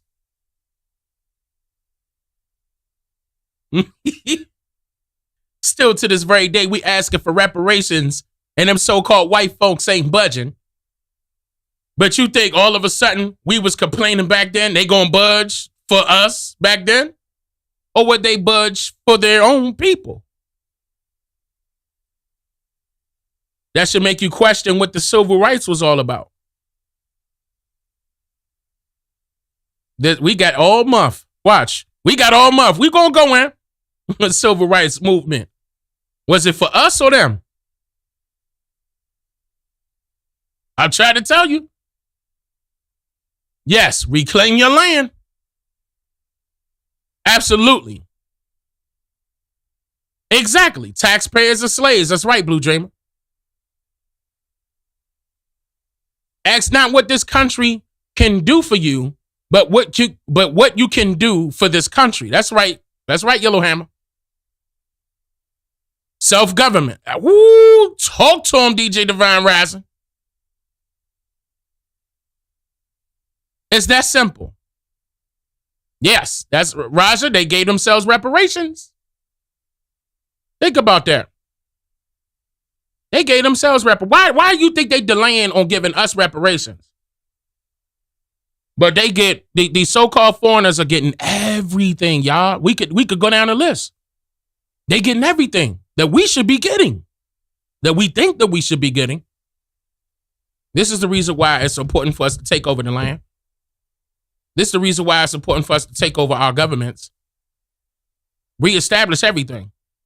Because we were at the top, but keep in mind they had to manipulate the children in order to put themselves at the top. And that's a fact. It ain't hard. We're going to get this done. Goes on to discuss that's why they're trying to hide it. The lumber company exploited thousands of foreign contract laborers as foreign immigrant workers. See? Because they knew little of the dangers of the forest industry.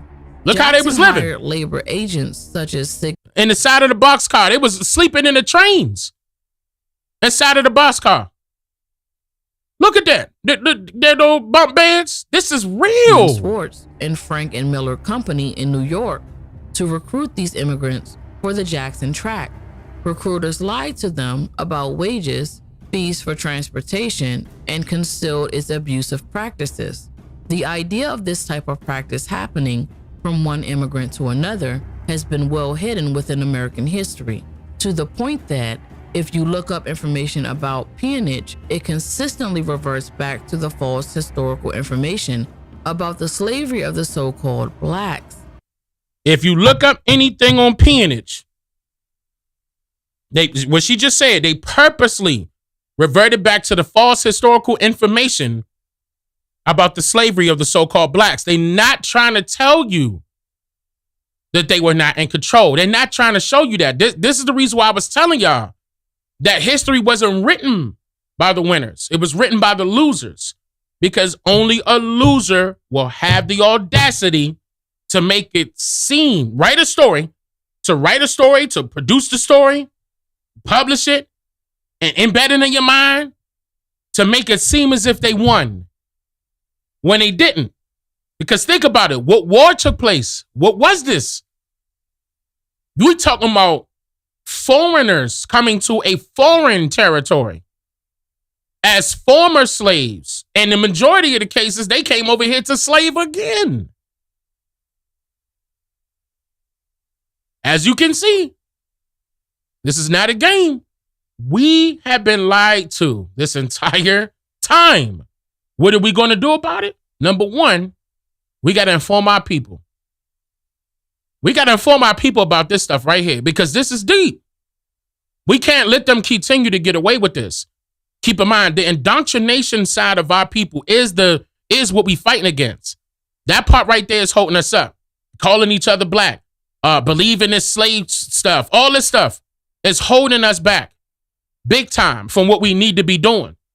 Because the majority of you right now that are watching, that are probably listening and probably, participating in the chat, y'all understand that this historical narrative has been twisted, turned, and bent out of shape for the longest. Now that my wife and I and other people online are exposing all of the lies that they taught us about his story, now we have to revert that back to our story, the truth. Not his story, our story. We got to talk about the truth. It's not about rewriting history, because keep in mind, our history was never written. It was always passed down orally.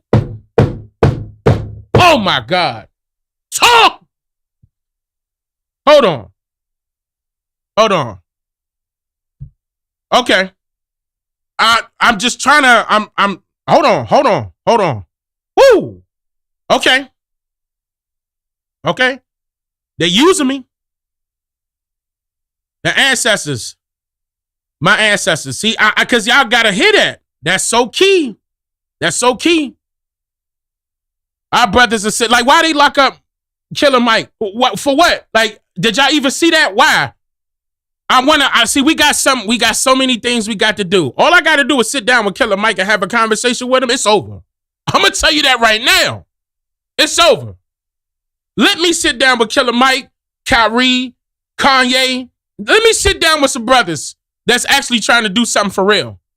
Because it ain't going to take the rest of them too long to catch on to what happened. Because we're going to make sure that we not only put this in video format, we putting this on the big screen here. We putting this on the big screen. Our people need to see this, and they need to know the truth. And since they want to be entertained by some comedians and all the rest of that stuff, and Nicki Minaj talking about Meg the horse or whatever, nah, we're gonna insert this right there too. Watch, you gonna learn what happened, and you gonna learn. See, that's another thing. The people of the past, like the ones that was trying to promote the black part, right? It was Black Power this, and we some Africans and all the rest of that, right? The people that were coming out saying that starting in the 1960s and then especially in the 1970s, they never told you the so-called white man's history. And that's what that's where they fail. That's where they fail. Even Malcolm X said this. Malcolm X stated this before. Somebody else stated this too. But I could recall Malcolm X stating this. We always want to talk about our history, but we don't have nobody that was mastering in it. I remember he said something, I'm paraphrasing. He said something like that. They're masters in this field. They're masters in that field. I wish I could grab that audio really quickly. Y'all should be familiar with what I'm talking about. But he said they're not masters in history. As a matter of fact, isn't it a part of my song? Hold on. I think that, didn't I use that in there?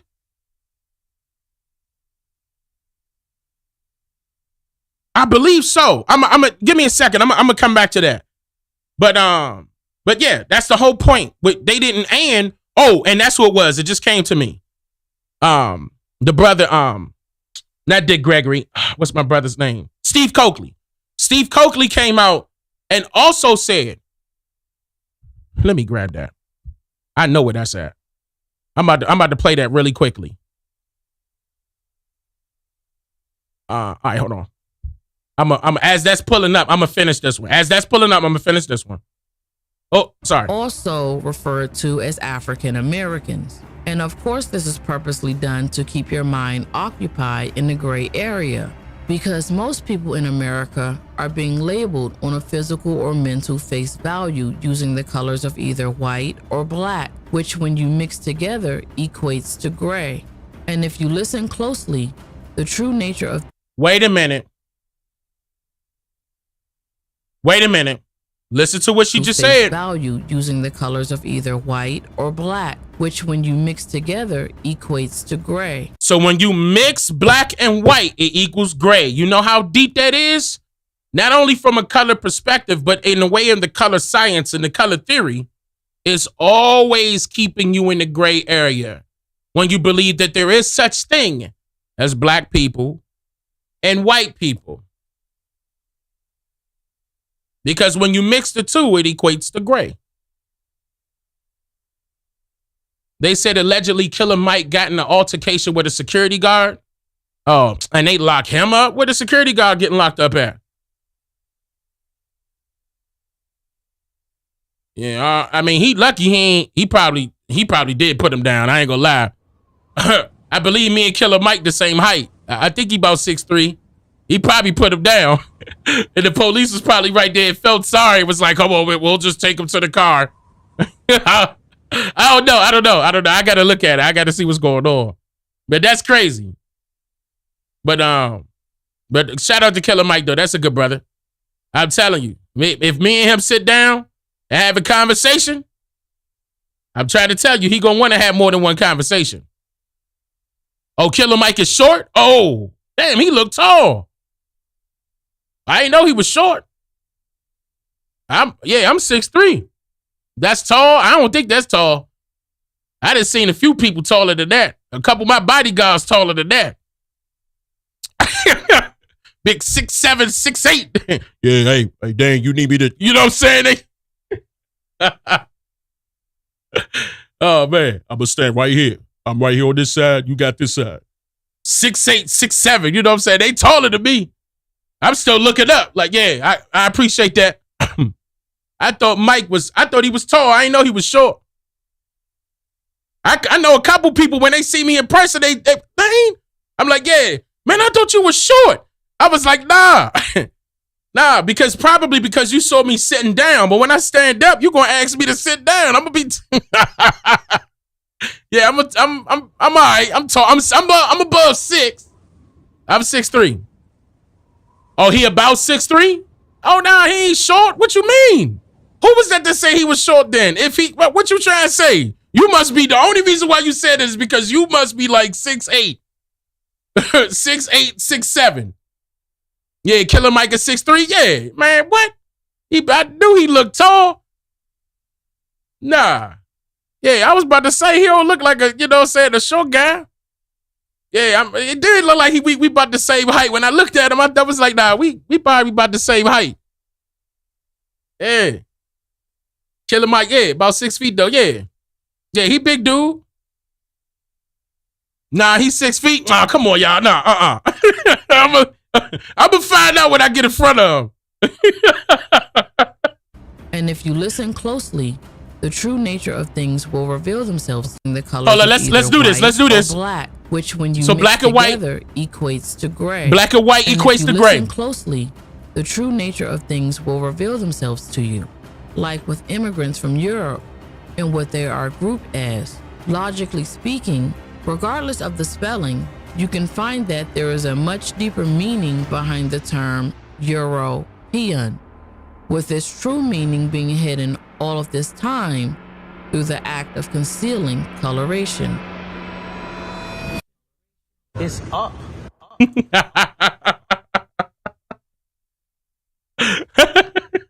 Set it on fire. Fire. Europeans. Man, they knew this, man. They knew this. They tried to throw it in there, put an A in there. We got this. I wanted to show y'all something else real quick too. What time is it? Oh, it's been 2 hours already. All right, real quick. Before we close out, I wanted to show y'all. I wanted to show y'all this real quick. And I pulled this thing up too. Hold up. I wanted to show y'all what Steve Coakley said.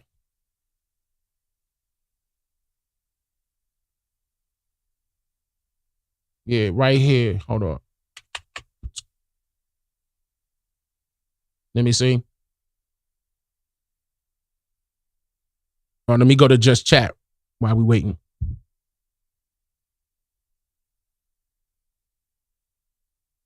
Man, because I just pulled it up and I think I might have pushed it all to the to the wrong side.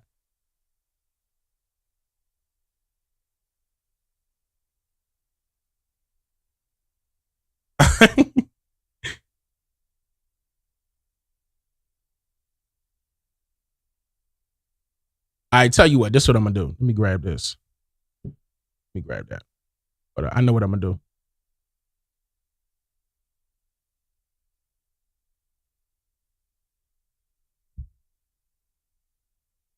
Hold on. I'm about to do it this way.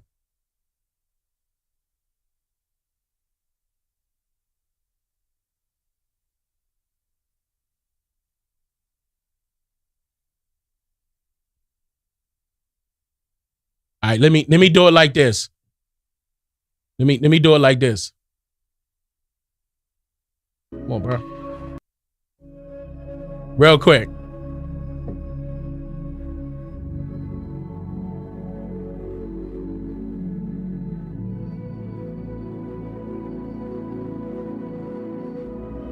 Because I'm talking about this.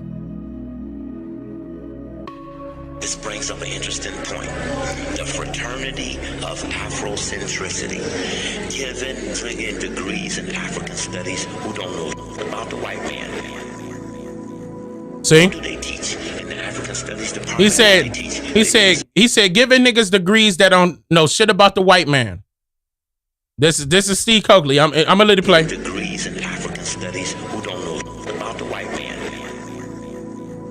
What do they teach in the African studies department? They teach the ends in slavery, the ends before slavery, the ends in the Middle Passage, the ends in the Civil Rights era, the ends in the Board of Education, the ends in some subjugated with some white people. Never do you hear in African studies niggas beat the white man. How you gonna train a black man in African studies and they don't know shit about the white man? That's really dangerous. That's really dangerous. No, I didn't envision that then. I must confess that that period was a great period. I wanted to show that right there. Steve Coakley knew it. He eventually found out. Keep in mind that was right around, that was before he passed. That was one of the last videos of him. One of the last videos of him. But he was on his way of exposing that particular portion right there. They giving people, well, he said niggas. They giving niggas degrees on everything else, but they don't know shit about the white man. And that's the problem. That's the problem. Those people in the 60s and the 70s knew nothing about the so-called white people's history. Nothing. But all of a sudden, they gave you yours. All of a sudden, they gave you yours. That didn't come from the elders of the family members. I'm talking about the ones that was, for example, born in the 40s, born in the 30s, born in the 20s. I'm talking about 1920s, 1930s, 1940s. They not going to be saying that. Okay? They not. They just not. It's just not going to happen. They know better than that. But yeah, and you know, y'all could try to say that this isn't real. I dare you to go behind me and my wife and find out if it is or not. You don't got to believe me. We just here to make you think. Okay? We just here to make you think. We put in this work to put this truth out because we got stuff we got to do. It's time for y'all. It's time for y'all to wake up. Relax and take notes. Y'all got to wake up. OCO, freethinkers. You're now tuned into the realest historian on the planet. He's here to make you think. You are watching a master at work. This motherfucker don't miss. No, he's fucking good. That motherfucker don't miss, man. He's good. In the heat of battle, he don't miss. No. In the heat of controversy, he don't miss. No. The fuck you mean? King Kong ain't got shit on me. The fuck you mean? We're not black. How about that? We're not black. We're Indian. It's Dane Calloway. All right. So this is what we going to do. I want to do this right now. Let me do this right now. All right, let me see. Let me double back because I got to double back and make sure I ain't miss nobody. I did. Hold up. I see it right now. I got it up right now. Ooh, Ricky. Hey, Ricky! Ricky! Big Bomb. Been a member for 44 months in a row. He said, I've been a member way longer than 44 months. You know what, Ricky? I think you're right about that, though, Rick. I think you're right about that whole time. You know how YouTube be doing. Goddess Wild Red, thank you for the gifted. I appreciate that. Nikisha, thank you for the gifted, sister. I appreciate that. Lovely Cherokee. That's a dono, Big Bomb. I appreciate that. Zion Train, he said appreciate everything, and he gave the dono too. I appreciate that. Raja, what's going on, Raja? Jumping the Bob, I appreciate the dono. And you doubled up, matter of fact. Oh, okay. Hey, you go to Bob. Appreciate that, Roger. Warrior Solid Rock, I appreciate the dono. Hold up, because I heard y'all blowing my phone up over there. My phone was on 20%. Let me see. Okay, it's on 100 now. Y'all good? I was about to get on y'all. Because I heard the notifications in my Cash App. Hold on, let me start right here. All right, Vanessa said, my apologies. You went live the other day. Oh, no, you good, Vanessa? Nah, if you miss it, you good, Vanessa. I appreciate you, sister. Much love. Yeah. Oh, and then you don't know twice. I appreciate that, sis. You good. If you miss anything, sis, it's going to be up. It's definitely going to be up. But I know how people want to be here while we going live. Brother Gregory, thank you for the dono or the Cash App. I appreciate that. And it says, Leanin Jackson, thank you for the dono. She said, thank you, Mr. and Mrs. Calloway. It's up. I appreciate that, family. I appreciate that. And another dono, thank you from Seattle. Hey, Lele, I appreciate that. And Brother Kenneth in the building. What's going on, Brother Kenneth? OCO, you and your wife keep doing your thing. I appreciate that, brother. Thank you for always showing love. Tomorrow, I know my wife. Well, hold on. Which vote? Hold on. Am I posting tomorrow or she posting tomorrow? Oh Lord, I forgot who posting tomorrow. One of us posting tomorrow. Just be on the lookout. We posting all this month. You know what I'm saying? We posted all this month. We going back and forth. I think it's my turn, if I'm not mistaken. I went live. I wasn't even. Never mind. We'll see. We gonna work that out. We gonna work that out. But I appreciate you all for joining. Hope you all learned something new. If you did, click the like button. If you haven't subscribed, subscribe right now. You don't want to miss nothing.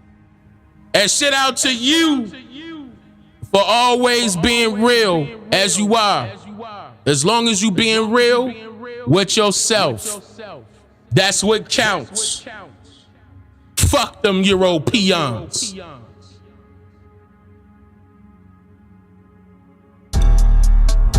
Hey, look. Ain't no chucking, no jiving, no ducking, no hiding, no telling on people that's under assignment. Those are them people that fucked up our climate, changing up everything so you can't find it. Let's focus on people to focus on people, cause most of our people lose hope for our people. We choking the fan by revoking my people. We selling the fan, not promoting my people. You woke up today, it be different tomorrow. Stop or to follow with Lee Leonardo. Police killing innocent like a state motto. How much more time we gon' take this to sorrow? How many times we go marching for peace? We still got black people that die in the streets. From your brothers or racist police. The wars not us, it's them races elite. Brother, wake up. Sister, wake up. This ain't nothing but shit they made up. Religion is here to manipulate minds. Only books slave masters gave us to read. Only books slave masters gave us to teach. Only books slave masters gave us to preach. Only books slave masters gave us some peace. What they have heaven here on earth. Wake up. Pick your cape up. Pick your face up. This is shake up. No time for makeup. Injustice is a white supremacy. You both affect the melanated people too much. I'ma keep raising my fist to the sky. I'ma keep raising my fist to the sky. This ain't for everybody. This is only for them conscious melanated people.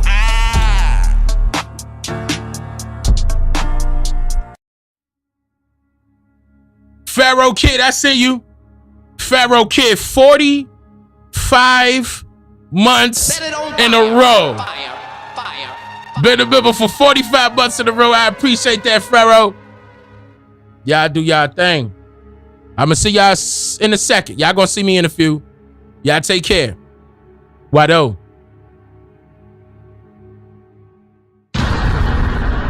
I'm just here to make you think. Slow down. Yeah. Sub up, light up.